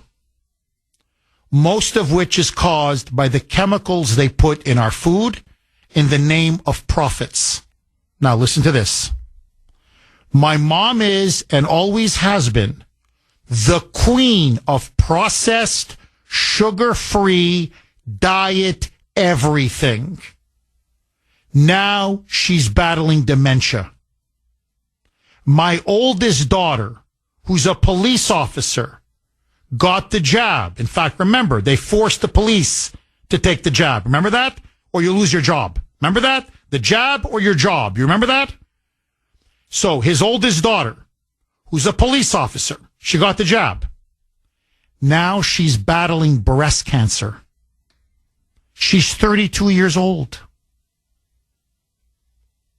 I know women, it's a problem, obviously. My mother had breast cancer twice. Please don't misunderstand me. But the overwhelming majority of cases of women getting breast cancer is when they're older. What we've seen now since this COVID so-called pandemic, women in their 20s and early 30s getting breast cancer. And those are the ones who took the jab. Irregular menstrual cycles, infertility issues. Now they're finding, cancer, forgive me, cervical cancer, okay?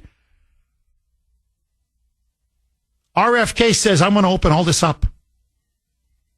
You're going to hear the whole truth. I'm not covering up. My job as HHS secretary is not to cover up for Big Pharma and the crimes of Tony Fauci.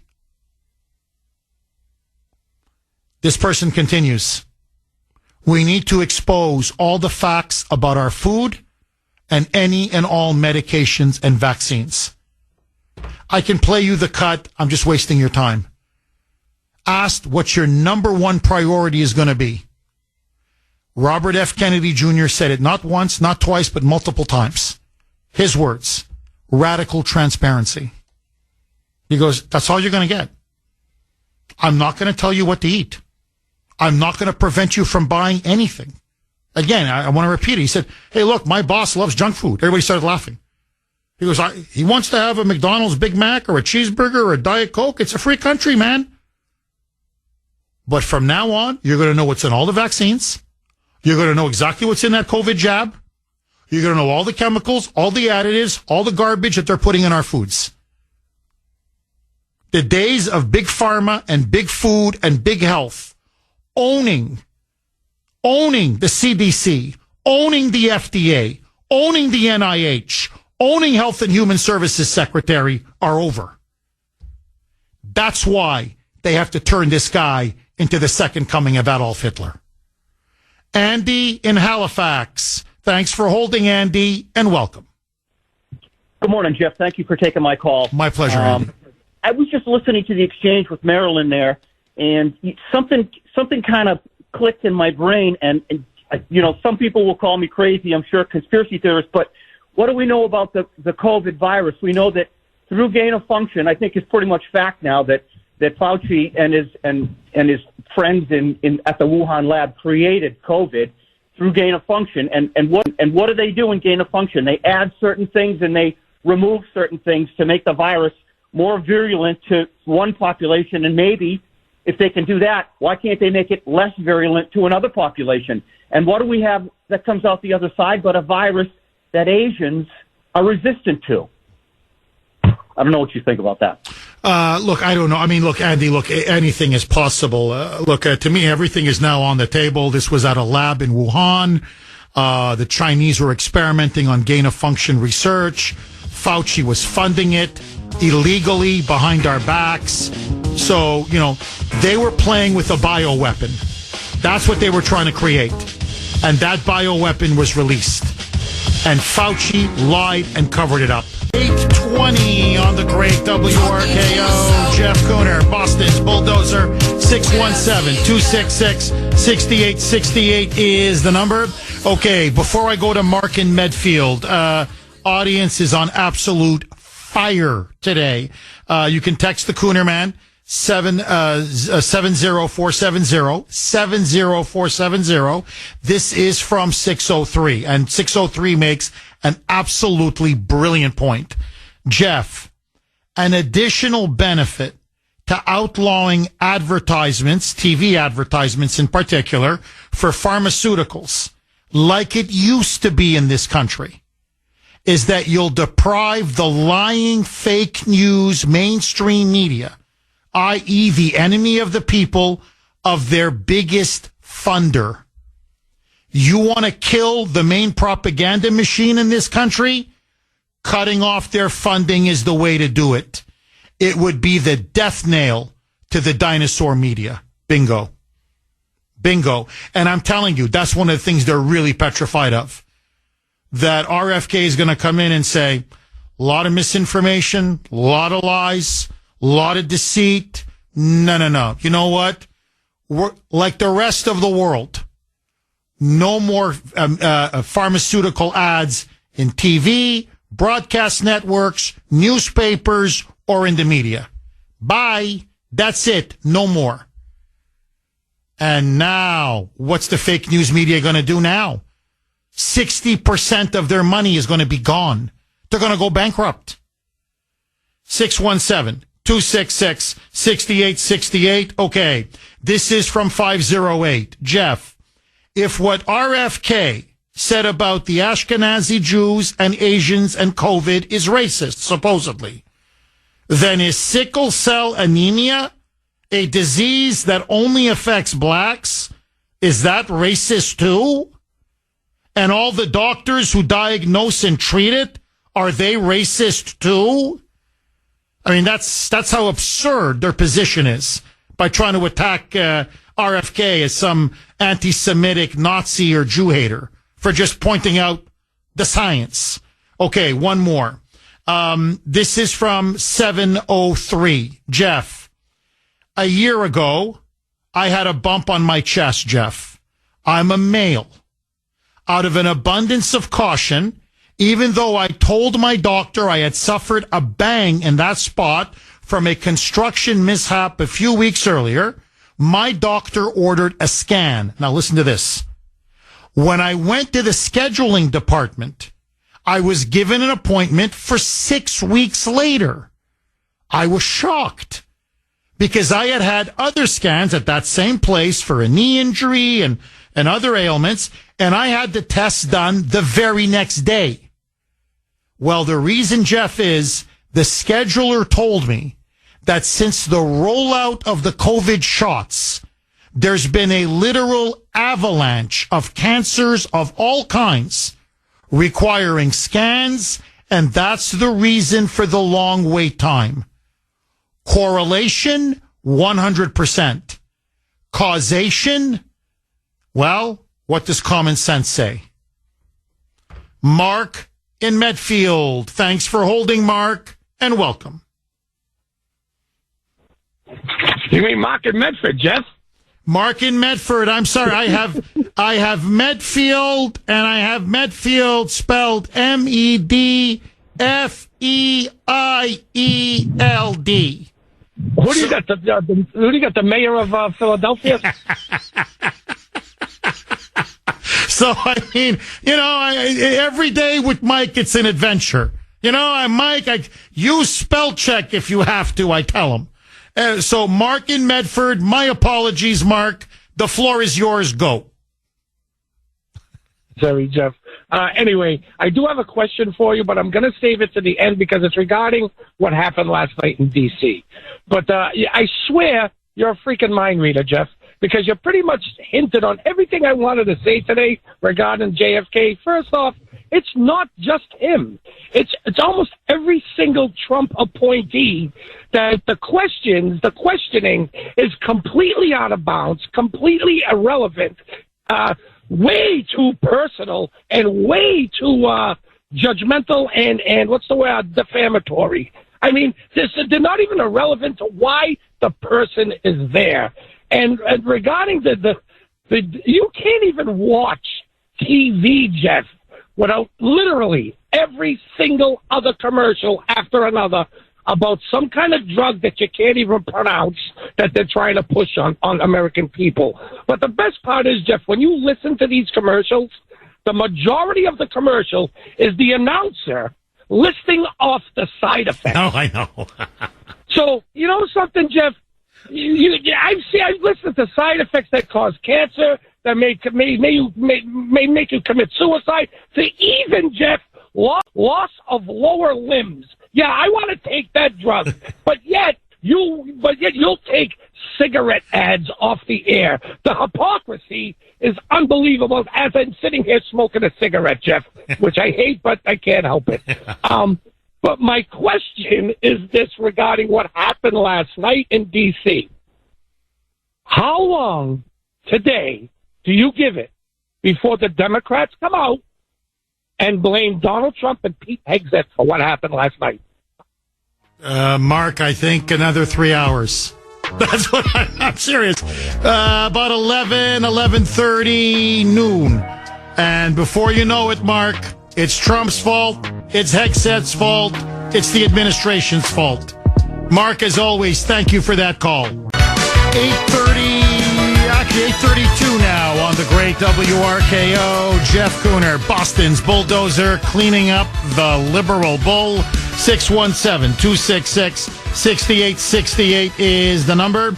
Okay, just very quickly, you want to know who else made an absolute fool of themselves yesterday? And that, of course, is Chief Fullable.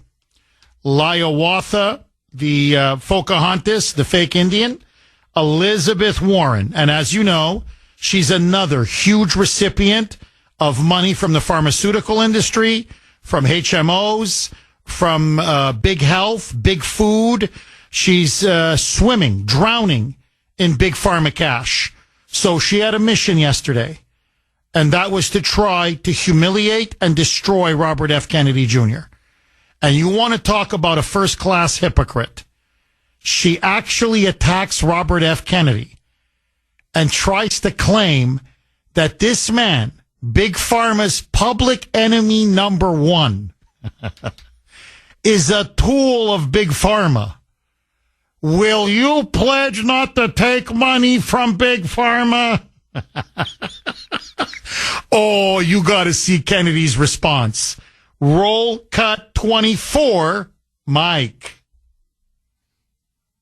Commit that when you leave this job, you will not accept compensation from a drug company, a medical device company, a hospital system, or a health insurer for at least 4 years, including as a lobbyist or a board member. Can you just repeat the last part of the question? Can I commit? You're not going to take money from drug companies in any way, shape, or form. Who? Me? Yes, you. Oh. I'm happy to commit to that. Okay, good. That's what I figured. I said it's an easy question to start with. And I think you're right on this. I don't think any of them want to give me money, by the way. She's such an idiot. No, really, seriously. That's like someone asking me, Jeff, do you pledge not to take any money or work for any pro-abortion organization? Yeah, I don't think they want me. Trust me, they don't want me. you. But you can tell now. Her corporate paymasters, who own her lock, stock, and barrel, you phony, you fraud, you chief, wanted her to go after him on the vaccines, and their goal was to try to have her paint him as being anti-vax, anti-vaccine, and of course, anti-children. Listen now to her go on her rant against RFK Jr. Roll cut 25, Mike. You could publish your anti-vaccine conspiracies, but this time on U.S. government letterhead, something a jury might be impressed by. You could appoint people to the CDC vaccine panel who share your anti-vax views and let them do your dirty work. You could tell the CDC vaccine panel to remove a particular vaccine from the vaccine schedule. You could remove vaccines from special compensation programs, which would open up manufacturers to mass torts. You could make more injuries eligible for compensation even if there is no causal evidence. You could change vaccine court processes to make it easier to bring junk lawsuits. You could turn over FDA data to your friends at the law firm, and they could use it however it benefited them. You could change vaccine labeling. You could change vaccine information rules. You could change which claims are compensated in the vaccine injury compensation program. There's a lot of ways that you can influence those future lawsuits and pending lawsuits while you are Secretary of HHS. Now, notice what she's saying. What she's saying is you could make it easier to sue the vaccine manufacturers, i.e. the drug companies. You can make it easy for people who are, I don't know, you give them the COVID jab and suddenly they got myocarditis or they've got neurological issues or breast cancer or whatever. She's saying, oh my God, you can open this whole thing up to potential lawsuits. And Kennedy's looking at her and saying, hold on, aren't you supposed to be the big consumer advocate? You phony, you fraud, you. Aren't you the one that's always saying we got to hold corporations accountable, especially if they hurt consumers? So I take a jab and suddenly I can't walk, or I get a massive heart attack, or I've got some kind of cancer, or I've got some kind of neurological disease. And these have been widely reported. This is irrefutable now. And what she's telling him is, no, you could make it easier for people to sue them. You could make it easier for people to go after the drug companies and the vaccine makers. Listen now. RFK calls her out and says, whoa. I'm not a shill for Big Pharma. Why are you trying to prevent me from going after the vaccine companies and the pharmaceutical companies?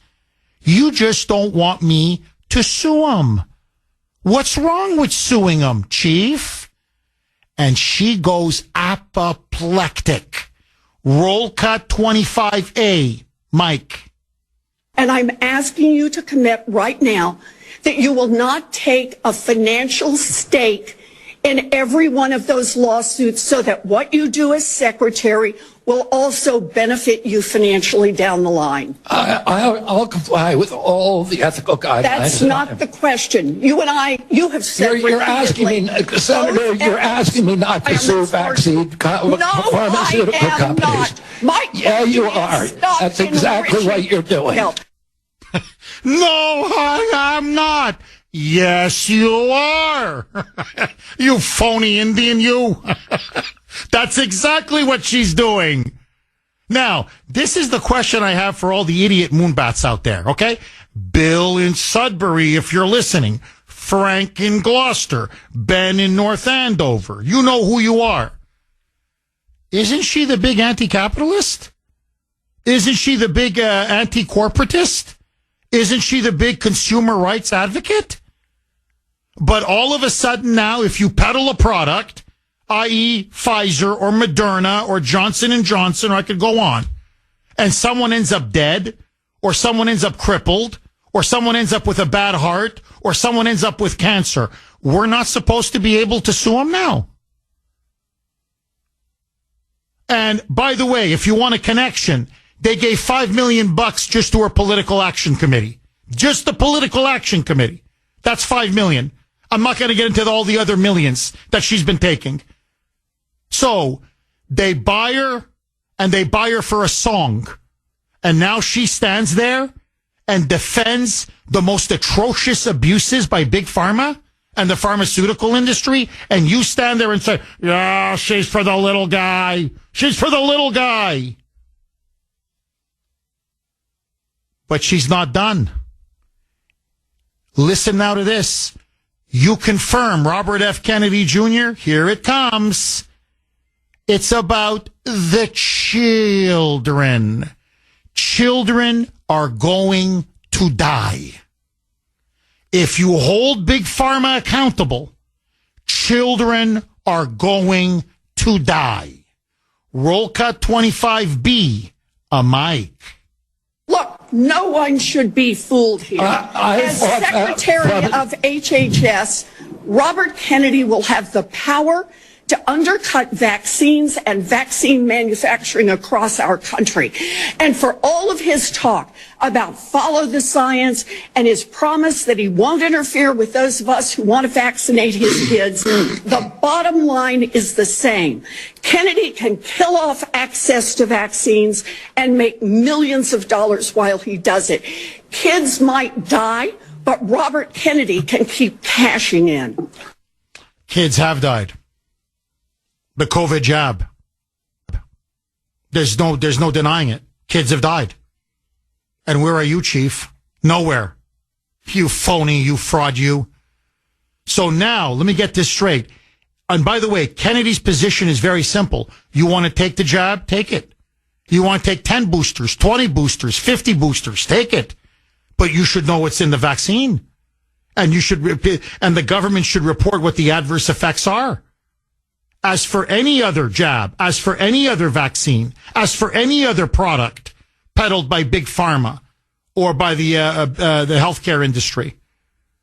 And suddenly now, knowledge will lead to children being killed? Truth will lead to children being killed? You know, what I noticed yesterday, and this is the last thing I'm going to say because I want to go back to the phone lines, obviously. They never gave him a chance to answer. Look how she keeps browbeating him. And she wasn't the only one. Talking over him. Preventing him from even speaking. And because he has that vocal cord disability, it's so easy to talk over him and not let him finish or say what he wants to say because he can't shout over you. So they just kept shouting over him. But it was never about him. They never wanted to hear his answers or have an honest dialogue or debate or back and forth. No. It was about themselves and about getting their sick, nasty, vicious message across and to attack this man and attack him on every front. My prediction, they've now turned him into a martyr.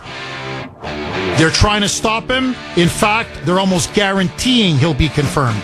850 on the great WRKO. Jeff Kuhner, Boston's bulldozer. 617-266-6868 is the number. Okay, just a very quick update on that tragic collision and crash at Reagan or just near Reagan National Airport in Washington, D.C. So here is now what first responders are saying. They have now recovered over 30 bodies, and they claim that there are no survivors. So this is now what they're saying. 64 were on that plane, the American Airlines plane, and 3 Army crew members were on the Black Hawk helicopter when they collided just over the Potomac River, right near Reagan National Airport. So it appears, I'm just going by what the media is reporting and what the first responders are reporting. They now say they have salvaged 30 bodies. They have pulled them out of the freezing cold Potomac River, but they believe now there are no survivors. So 67 dead. Now, very quick, because I want to stay on this topic, obviously, on our RFK and HHS secretary. Remember Mark in Medford asked, maybe about half an hour ago, Jeff, when do you think the media is going to start to blame Trump? And I said, give him 3 hours. I was wrong. Give him 30 minutes. Listen now. This is from 617. Jeff, rescuers are literally pulling bodies out of the Potomac River. And CNN is insinuating that the Trump administration is responsible for the horrifying tragedy at Reagan National. CNN is not salvageable. Shut it down. I agree. I mean, these people are sick. They're just sick. They're pathologically sick.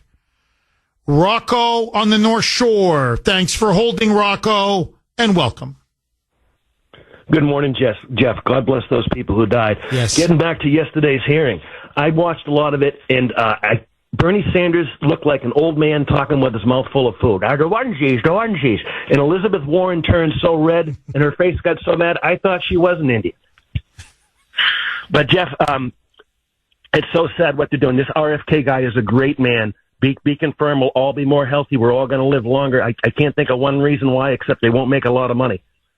Well, there you go. I'd like That's to just it. bring on Dr. Fauci to give a little argument back the other way. And Bill Clinton. Good morning, Jim. Now, do not nominate RFK. Now, here's what. Let me a quick promotion for myself. I've trademarked my name as a swear word. You can use it as a noun, a verb, or an adjective. Now, I saw two guys arguing the other day. It's already catching on. One said, hey, well, what's the Fauci for you, huh? The other said, that's the Fauci for me. I said the Fauci for you. And I said to them, hey, wait a minute. That's trademarked. You're going to have to pay a fee. And they basically told me, go me, myself.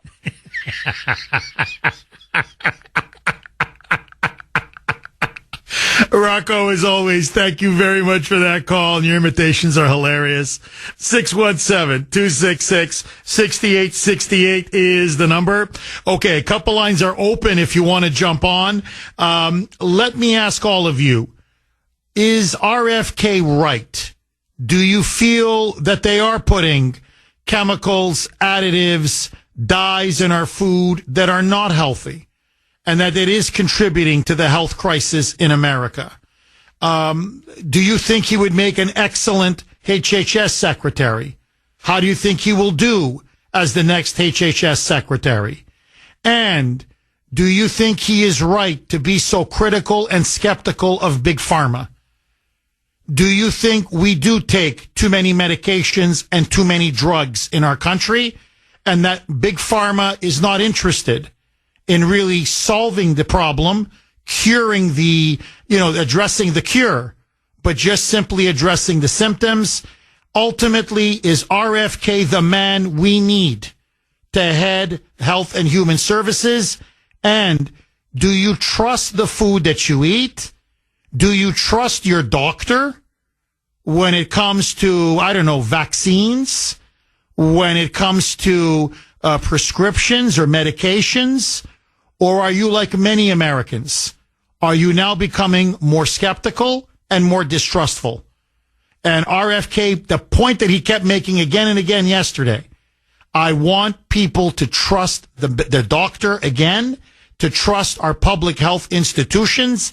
And the only way to do it is to be honest and transparent with the American people. I can just tell you this.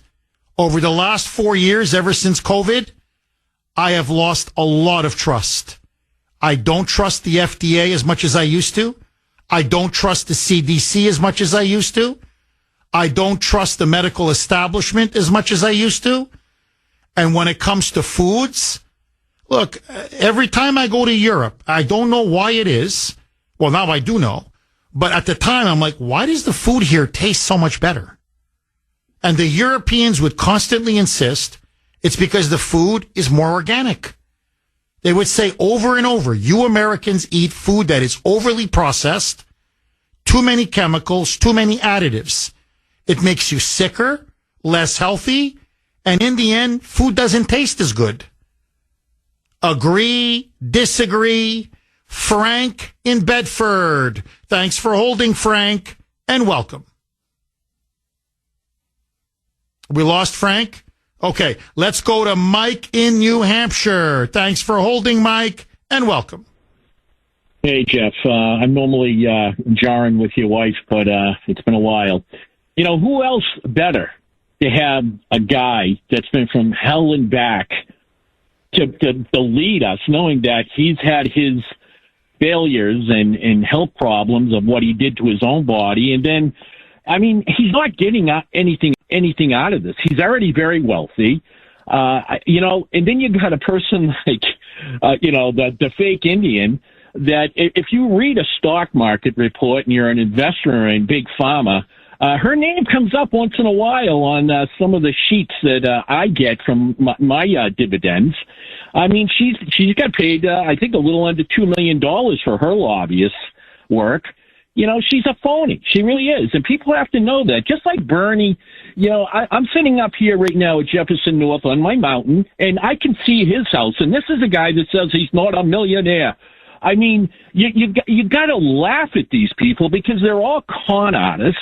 and they're protected by the Democratic Party. I mean, the Democrats have to wake up and understand that these are the wolves at the table and that we're the sheep. So, it's great that this guy's doing this. And I think he's going to do a lot for young people's health. I went down that rabbit hole. I was overweight. I couldn't feel my legs. I started reading health books. Now I'm 25, 30 pounds down. I'm not eating crap anymore. My blood pressure went down. You don't need all these, pharmaceuticals to make you healthy. You really have to listen to your body and listen to people that have been down that road. Have a good day, Jeff. Thank you, as always, Mike. Really good call. I agree with you. Look, a lot of our problems, you eat right, good diet, exercise, and I'm not saying it's a cure-all. I mean, some people, you do have illnesses, you do have diseases, you do have, it happens, obviously, and medication is necessary. But his point is we over-medicate. That's his point. And he says, look at the profit motive. And to me, the scariest thing is he says, and we know all these side effects, and yet the FDA keeps turning a blind eye. Why? The CDC keeps turning a blind eye. Why? Because there's a massive financial conflict of interest. And the media is not reporting this. Why? Because they have a financial conflict of interest because they're taking all this money from Big Pharma. What he's saying is such common sense. So let me throw this log on the fire because this, I think, is the most controversial, of every position that RFK Jr. has taken. He's being attacked for being anti-vaccine. And it's not just the COVID vax or whatever. It's not even a vax. The COVID jab that he's exposed and criticized. He says other vaccines. He says, yes, some of them are very effective, but some of them have also had bad side effects. They're not 100% effective. In other words, they've been oversold or overbilled. And we're not, and he also says we need to know what's in those vaccines. He says, I don't know if Americans would be giving it to their kids in the numbers that they're giving it to their children if they knew what was in some of those vaccines. And he says you should at least be informed and know what you're putting into your children and what you're putting into yourself. So let me ask all of you, do you believe RFK Jr. is anti-vaccine? He says he's not. And are you distrustful now of some of the vaccines that doctors, health experts, and the medical establishment say we need to have and our children need to have? 617-266-6868. Steve in Norton. Thanks for holding, Steve, and welcome. Good morning, Jeffrey. Hi, Steve. How are you? I don't know if you saw yesterday Caroline Kennedy's scathing letter that she read to, I think it was the committee. And also JFK's grandson made a tape where he mocked Bobby Kennedy, making fun of his voice. I just couldn't believe that. I just thought that was very disgusting. Steve, not only did I see it, I was completely revolted. My stomach turned. As I said on X a couple days ago, when I saw she wrote this letter, she released it to the Senate, particularly to Senate Democrats, and then she goes on X and films herself in a video reading the letter. And as I said on X, can you imagine having her as a relative? So Caroline Kennedy is, as you know, the daughter of John F. Kennedy. Her son, Jack Schlossberg, is the grandson, the son of Caroline Kennedy, the grandson of John F. Kennedy. And vicious. I mean, nasty, vicious. That woman is a witch. And you can see she hates Robert F. Kennedy Jr. with a passion. Since you mentioned it, Steve, I want to get your reaction. This is her, okay? This is her reading her letter that she wrote to Senate Democrats, and they used it against RFK Jr. So now remember, they're cousins. Okay, they're relatives. And can you imagine sitting next to her at Thanksgiving dinner or at the Christmas table? Listen to her She goes after RFK's throat. Roll cut 50, Mike.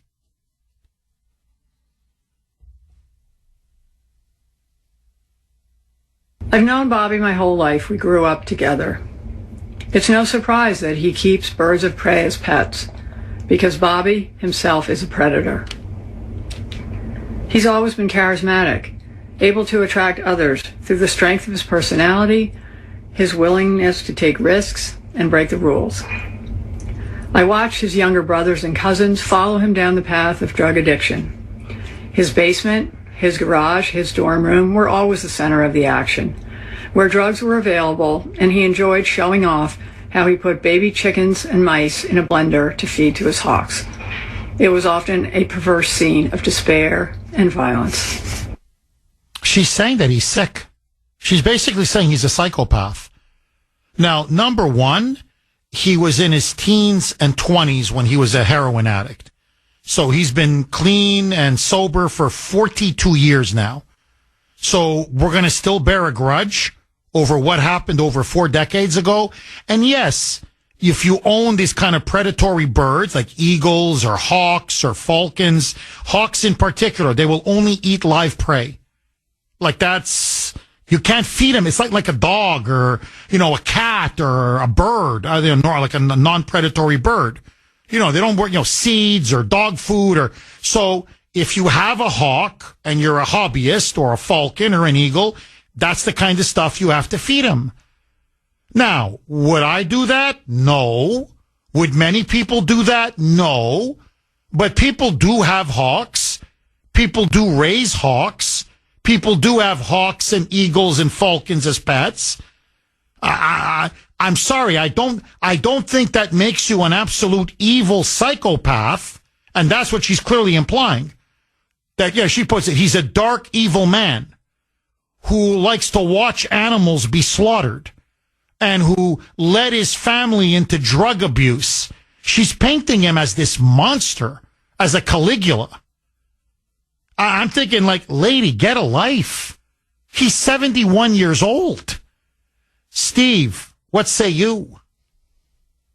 Well, I agree with what you say, Jeff, but I found even more despicable was JFK's grandson making a mockery. He did a whole dissertation using, the way Bobby talks, because he has that spastic diphthong or whatever it is.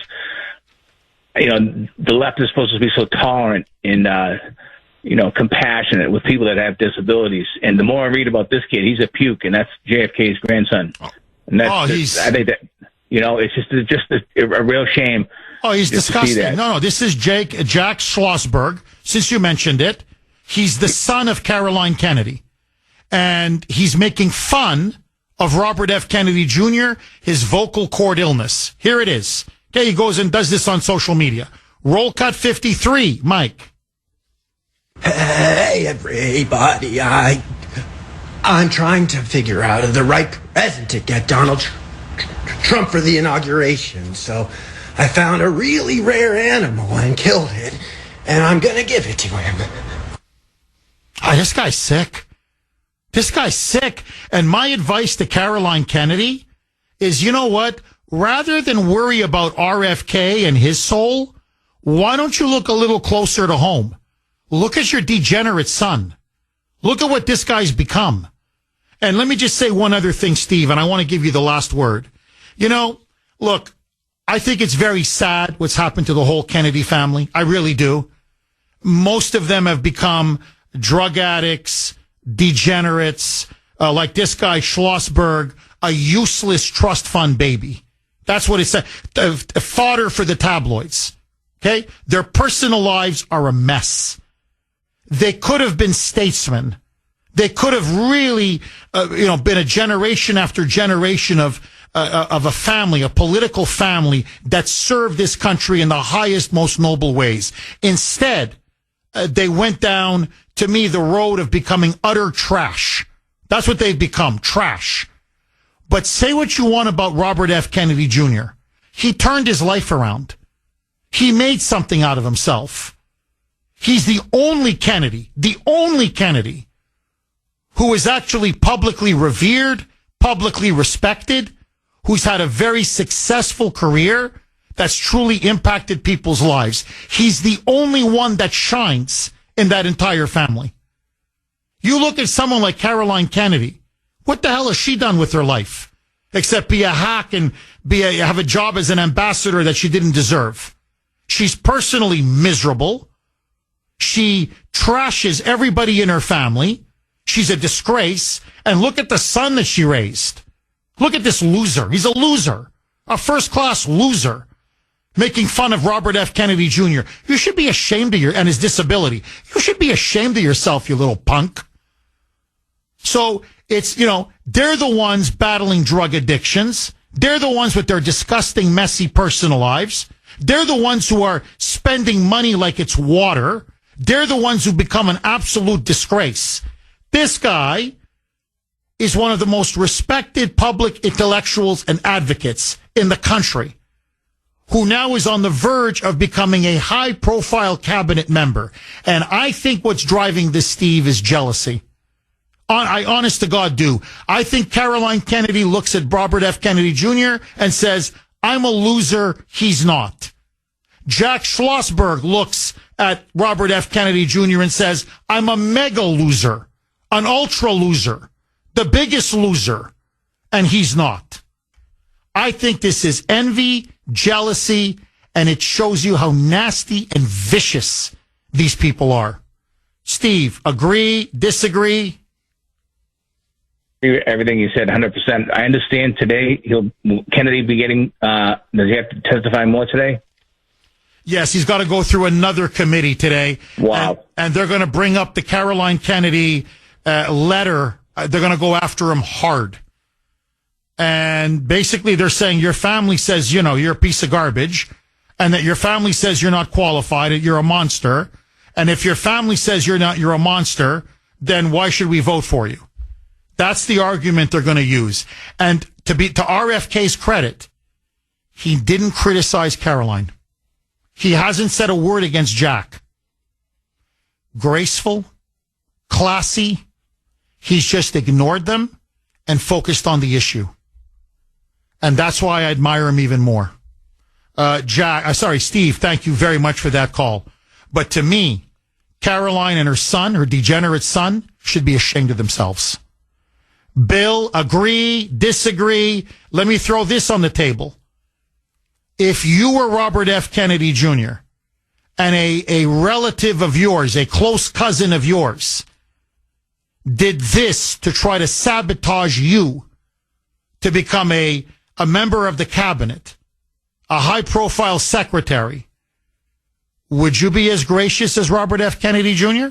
Should Robert F. Kennedy Jr. rebut what she's saying? Or is he doing the right thing by ignoring her? And what do you make of the fact now that the Kennedys have tried to make Robert F. Kennedy Jr. absolutely toxic? That they're going after him with everything they have in the most personal, vicious way possible. Bill in Salem. Thanks for holding, Bill, and welcome. Hi, Jeff. Good morning. How are you? I'm good. How are you, Bill? I'm doing good. I just wanted to go back on that young lady that called up earlier, that she worked in the biotech industry in Cambridge. Yes. I work at a major moving company, storage company, shipping and receiving in the North Shore. Don't say it, because I don't want to get you in trouble. I trust you. I know the information you're going to give is very, very solid. Don't say their name, because I don't want you to lose your job, because these people are incredibly vindictive. And so you're a good man. You're a brave man, but I do want to protect you. Bill, I'm up against a hard break. Please hang on, because I want to hear your story. More, don't touch that dial. 9:20 on the great WRKO. Jeff Kuhner, Boston's bulldozer. Okay, we lost Bill. Unfortunately, he dropped. But anyway, so very quickly, 617-266-6868 is the number.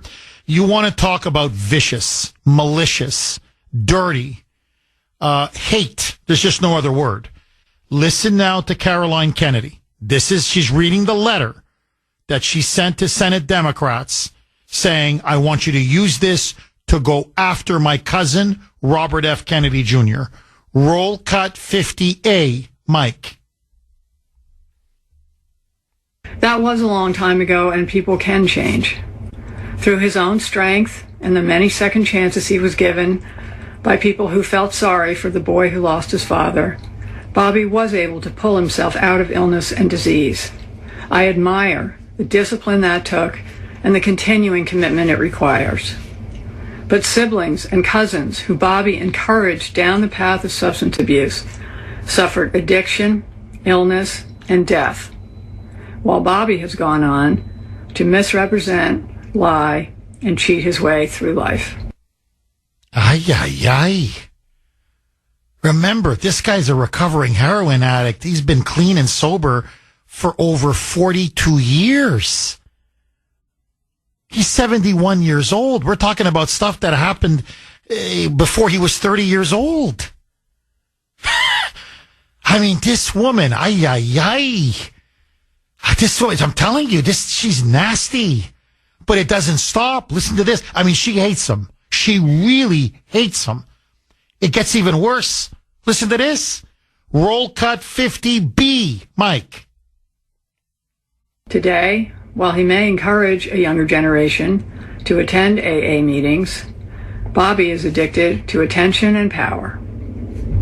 Bobby preys on the desperation of parents of sick children, vaccinating his own kids, while building a following hypocritically discouraging other parents from vaccinating theirs. Even before he fills this job, his constant denigration of our healthcare system and the conspiratorial half-truths he's told about vaccines, including in connection with Samoa's deadly 2019 outbreak of measles, have cost lives. He's a murderer. He's power hungry. He's evil. He's dark. He butchers baby chicks and mice. He's a predator. He's a psychopath. He's, as Mike was saying in my ear, Jeff, she really sounds jealous. You think? Now, but there's more. Hold on. You got to hear this. And by the way, this is what this poor guy's going to face today. The Democrats are going to roll out this letter today and just unload on him. Roll cut 51, Mike. We are a close family, and none of that is easy to say. It also wasn't easy to remain silent last year when Bobby expropriated my father's image and distorted President Kennedy's legacy to advance his own failed presidential campaign, and then groveled to Donald Trump for a job. Bobby continues to grandstand off my father's assassination and that of his own father. It's incomprehensible to me that someone who is willing to exploit their own painful family tragedies for publicity would be put in charge of America's life and death situations. I mean, this woman is vicious, petty, vindictive, angry, honestly, not quite well, a deranged woman. I can see why her son turned out the way he did. I mean, the apple doesn't fall too far from the tree.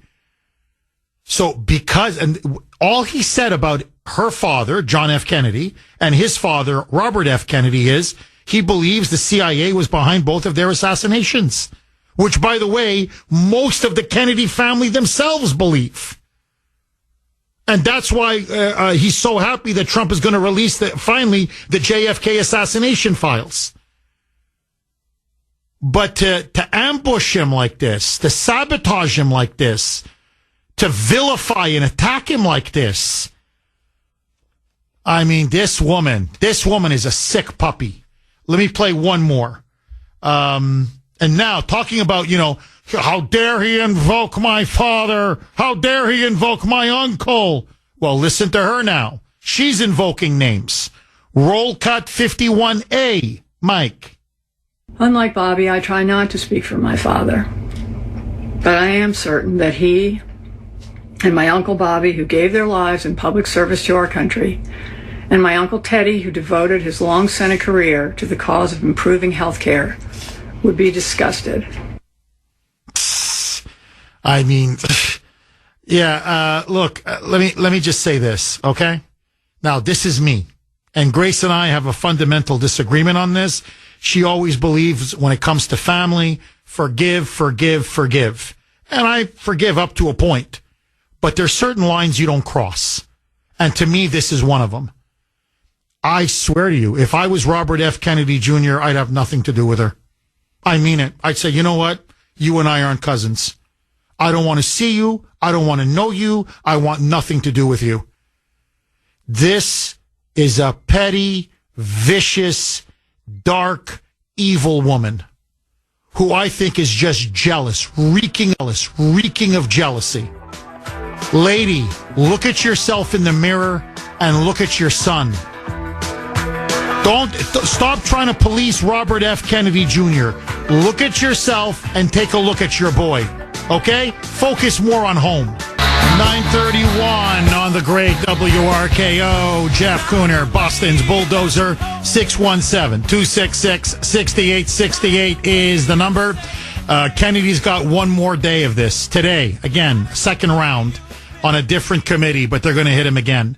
And they're going to use this letter as fodder to attack him in the most personal, vicious, nasty way possible.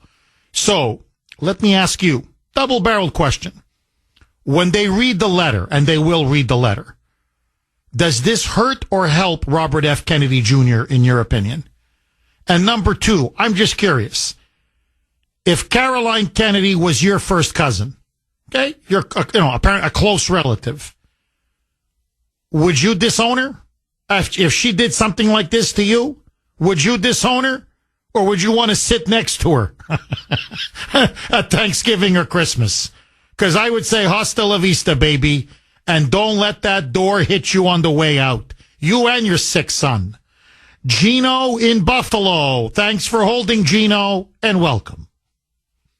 Good morning, Paisan. How are you today? I'm doing great. How are you, Gino? Very good. I would just like to say that Kennedy has probably done more good in his 42 years of sobriety than any of those nitwits have done who are berating him than they've done or accomplished in their entire lives of public service. I mean, they're a truly disgrace to a democracy and how our government's supposed to be run. Gino, do you think these vicious attacks from Caroline, from her son, Jack, do you think they hurt RFK, or do you think they make him seem more sympathetic to people watching and to voters? In the long run, I think they're going to help him because with voting in Donald Trump and the way our country is turning around a little bit, people are really sick of the hatred that comes out. And instead of questioning the man on what he plans to accomplish, they just bring up things in the past, and they never get to the root of what he's here to do. They just want to smear him. And the people are just sick and tired of it, I think. I agree. So I think it's going to help him. I agree. Gino, I agree on every count. They're just trying to smear him, and that's why they don't even want to. They're not even waiting for an answer. It's just smear, smear, smear. And I think you're right. The American, look how intolerant these liberals are. Look how hateful they are. And I think the American people look at this and they go, these people are disgusting. And I think in the end, it's going to help RFK, not hurt him. Anyway, just my opinion. Gino, thank you very much for that call. Ann in Canton, thanks for holding, Ann, and welcome.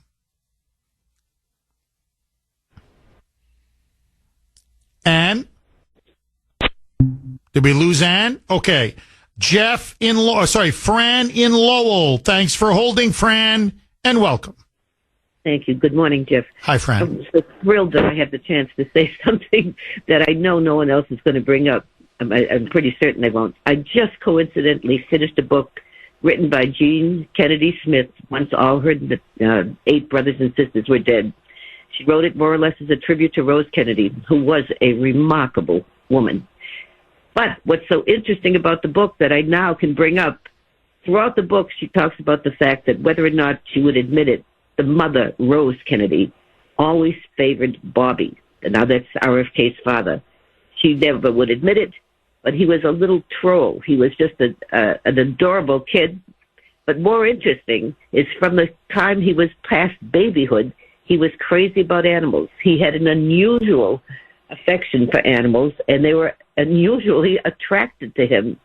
And because she had a family of 9 children, and even though she had some Irish nannies and all to help her, she had strict control over those kids. It was hard to indulge him, but she couldn't stop it because he would practically attract animals to him. So he always had animals, and he always had a way with animals his entire life. That his son might have picked up on this is not in the least bit unusual. And the fact that also the son was also a member of this enormous family, it might have had a slightly different upbringing than the average kid, and then have both of his father and uncle blown away in public should maybe make him a bit more traumatic and a bit more likely to turn into drugs at an early age, as just one of many kids who've turned to that for various reasons. I mean, I'm so appalled at Carolyn's behavior. To think, I'm only pleased that her whole uncles and aunts are all dead, not to have to witness this. Oh, they're rolling in their graves. Look, friend, you're completely right. Look, again, I'm not excusing, RFK Jr. and his youth. Please, don't get me wrong. But look, his uncle was assassinated, had his brains blown out. So his uncle was shot dead in public. His father was assassinated. So I'm sorry, you're going to grow up a little bit screwed up. I mean, I'm sorry. That's just the way it is. You're terrorized. You're traumatized. You don't have a father. You don't have an uncle. And you think your family is cursed. So that's going to have a real impact on you. And then, look, I'm sorry. Kids do that. Boys do that. They have, predatory birds, some of them, as animals, as pets. Eagles, hawks, falcons. I've mentioned them. And that's just the way they are. They only eat live prey. Now, I can't tell you how many people have falcons, have eagles. They raise them, they have them as pets, whatever. It doesn't make you a psychopath.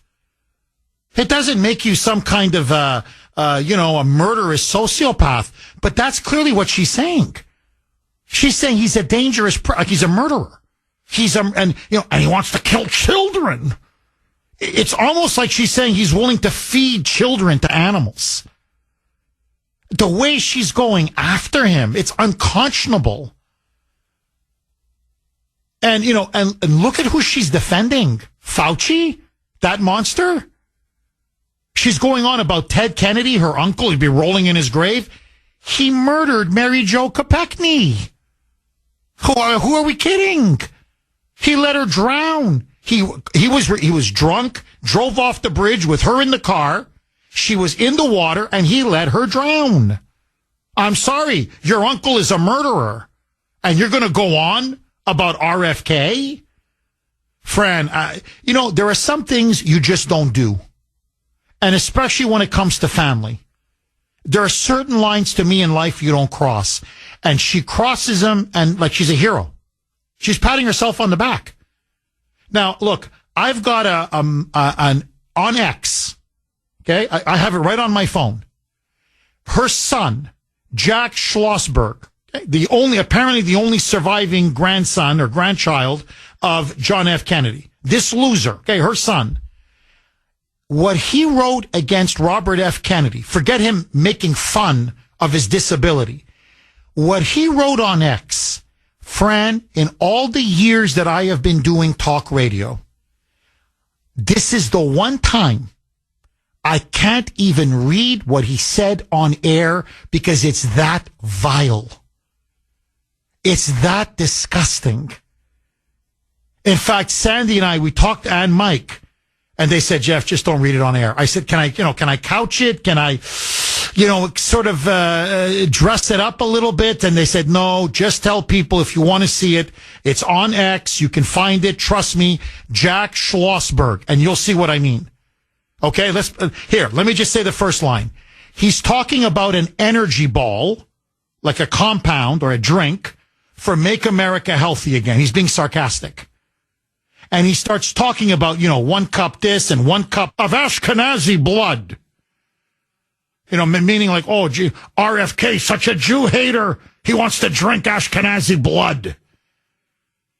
And then the rest is so vile, I cannot say it on the air. And this is your son? And you're holding yourselves up as the paragons of virtue? Fran, I never thought I would say this. I never thought the Kennedys could look any worse. They've now gone even lower. They're trashing and destroying the only man in that entire family in my lifetime that has done something truly positive and good and who's really turned his life around, professionally anyway. Fran, thank you very much for that call. Anne in Canton, we got her back. Anne, thanks for holding and welcome. I have a great story for you. New Year's Eve, my husband had an episode, a heart episode, and we took him to emergency, and it ended up being AFib. The cardiologist came in, and right away he puts him on a medicine, okay, and then he puts him on Eliquis. And I said to him, to the cardiologist, I said, what would make you put him on Eliquis right away? You know, you haven't gotten any of the results back from the echo or the MRI. And he said, are you challenging me? He said, what would make you say I couldn't give him Eliquis? And I said, well, there's major side effects because I have family members who have been on it, and I just want to know why you would put a 56-year-old patient on Eliquis right away. And he said, do you understand? Here's the kicker. It's a $16 billion drug. And I said, you didn't understand. I have been a college adjunct professor, and I taught statistics and ethics for business. So I've read. Oh, and I'm up against a hard break. Please hang on. I want the audience, the country, to hear the rest of your story. So his excuse for giving your husband a heart drug is it's a $16 billion drug. More next. 9:49 on the great WRKO. Jeff Kuhner, liberalism's worst nightmare, baby. 617-266-6868. Let's go right back to Anne in Canton. Anne, you were saying that your husband went in to see a doctor, has some heart issues. They recommended a specific medication right away. And you said, well, why? Because it's got all sorts of side effects. You know this because other family members are on it. And his response to you, it's a $16 billion drug. Who the hell are you to question me? To which you then said, look, I'm an adjunct professor. I teach ethics and business. And then we got cut off. Please pick up where we left off, Anne. Okay, and I also teach statistics in business at that college. But then I'm going to reel ahead a little bit later. My husband now gets put on the floor from the emergency room to the floor, and I asked to see the cardiologist again because my husband still has the health issue. And so the nurse said, well, the cardiologist said he's on that drug and he's given that specific dosage, because I even challenged the dosage because it was high, because that's what he read and that's what he should be on given his age. And I said, well, I strongly disagree with the dosage, but I will deal with that later. Okay, so they eventually get my husband. He's well, he goes home, but the medicine didn't work. He went to the cardiologist, a new one yesterday, for an update. And the cardiologist said, why were you given Eliquis at your age? This cardiologist couldn't believe it. So she will be taking him off that in 2 weeks. Incredible. Incredible is right. So you were right the whole time. He shouldn't have even administered or prescribed the drug, and never mind it's such a high dosage, correct? That is exactly right. But he was that doctor at the emergency room was so indignant to me, not thinking that I was worth any knowledge to talk to me, and just he was correct. And I'm telling you, he was driven by, when he made that statement, it's a $16 billion drug, he was driven by that. It has to be good because it's such a big drug. Instead of thinking, well, maybe there's something wrong where it's a $16 billion drug given to too many people and you're not researching the side effects. You just made RFK Jr.'s argument. That's what, among other things, that's what RFK has been saying for 30 years. That's exactly what he's saying. And he says, you got to get big pharma out of medicine. Not that you don't use medications or pharmaceuticals, but you can't have them running these public health institutions like HHS and CDC and NIH, and because it's a conflict of interest. Their goal is to keep people on drugs. Their goal is not to save lives or actually find a cure. And so, as long as for big pharma, they just want your husband on that drug. That's it. That's it. What they see is not a patient or a human being. They see a dollar sign. And thank you very much for that call. Really good story. Maestro Mike, where do I go to next, my friend? Peter in Charlton. Thanks for holding, Peter, and welcome. Hi, Jeff. Hi. A couple things. One on pharma. So I'm a type 2 diabetic, and I had to have a supplement to that. And so the doctor gives me the prescription. I go to the pharmacy. It's $695 for a 30-day supply. I said, okay, so I didn't take it. I called my prescriber back, my PCP back, and they said, well, I said, what did you have before this? And he says, oh, well, we had glipizide. I said, okay, can I have that? Okay. He said, but, blah, blah, blah. I said, just give me the glipizide. I went to the pharmacy, $5. Incredible. I got to ask you, Peter, though, I mean, is it working? Is it getting your blood sugar down? Yeah. My A1C went, because I was well over 7, and now it's down around 7, which it should be. Anyway, concerning RFK, I think the letter is going to hurt him to a degree, but I do think he's going to be confirmed, and the way they've treated him is only going to help newer, like Tulsi Gabbard's coming up. Right? Kash Patel's coming up. I think the way they've treated all of these people, it's going to help them. I think it's going to help the people coming forward. I just do. People are tired of listening to the Elizabeth Warrens and that ilk. We're done with them. We're just done with them.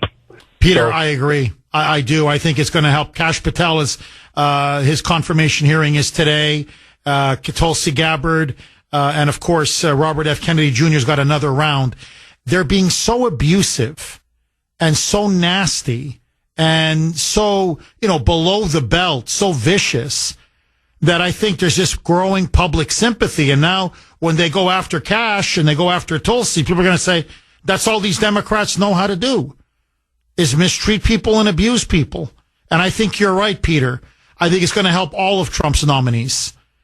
So, no, look, Caroline Kennedy disgraced herself and disgraced her family. And I'll tell you this, the only one that's going to come out smelling like a rose is RFK Jr. And my prediction, he's going to get confirmed, and he's going to be one of the great, outstanding secretaries of Health and Human Services. And we're going to be shocked at what he's going to uncover, unmask, and expose. And Trump is draining the swamp, whether it's the deep state swamp, whether it's the military-industrial swamp, whether it's the medical establishment swamp. That's why I think this cabinet is a dream team. On that happy note, bye-bye.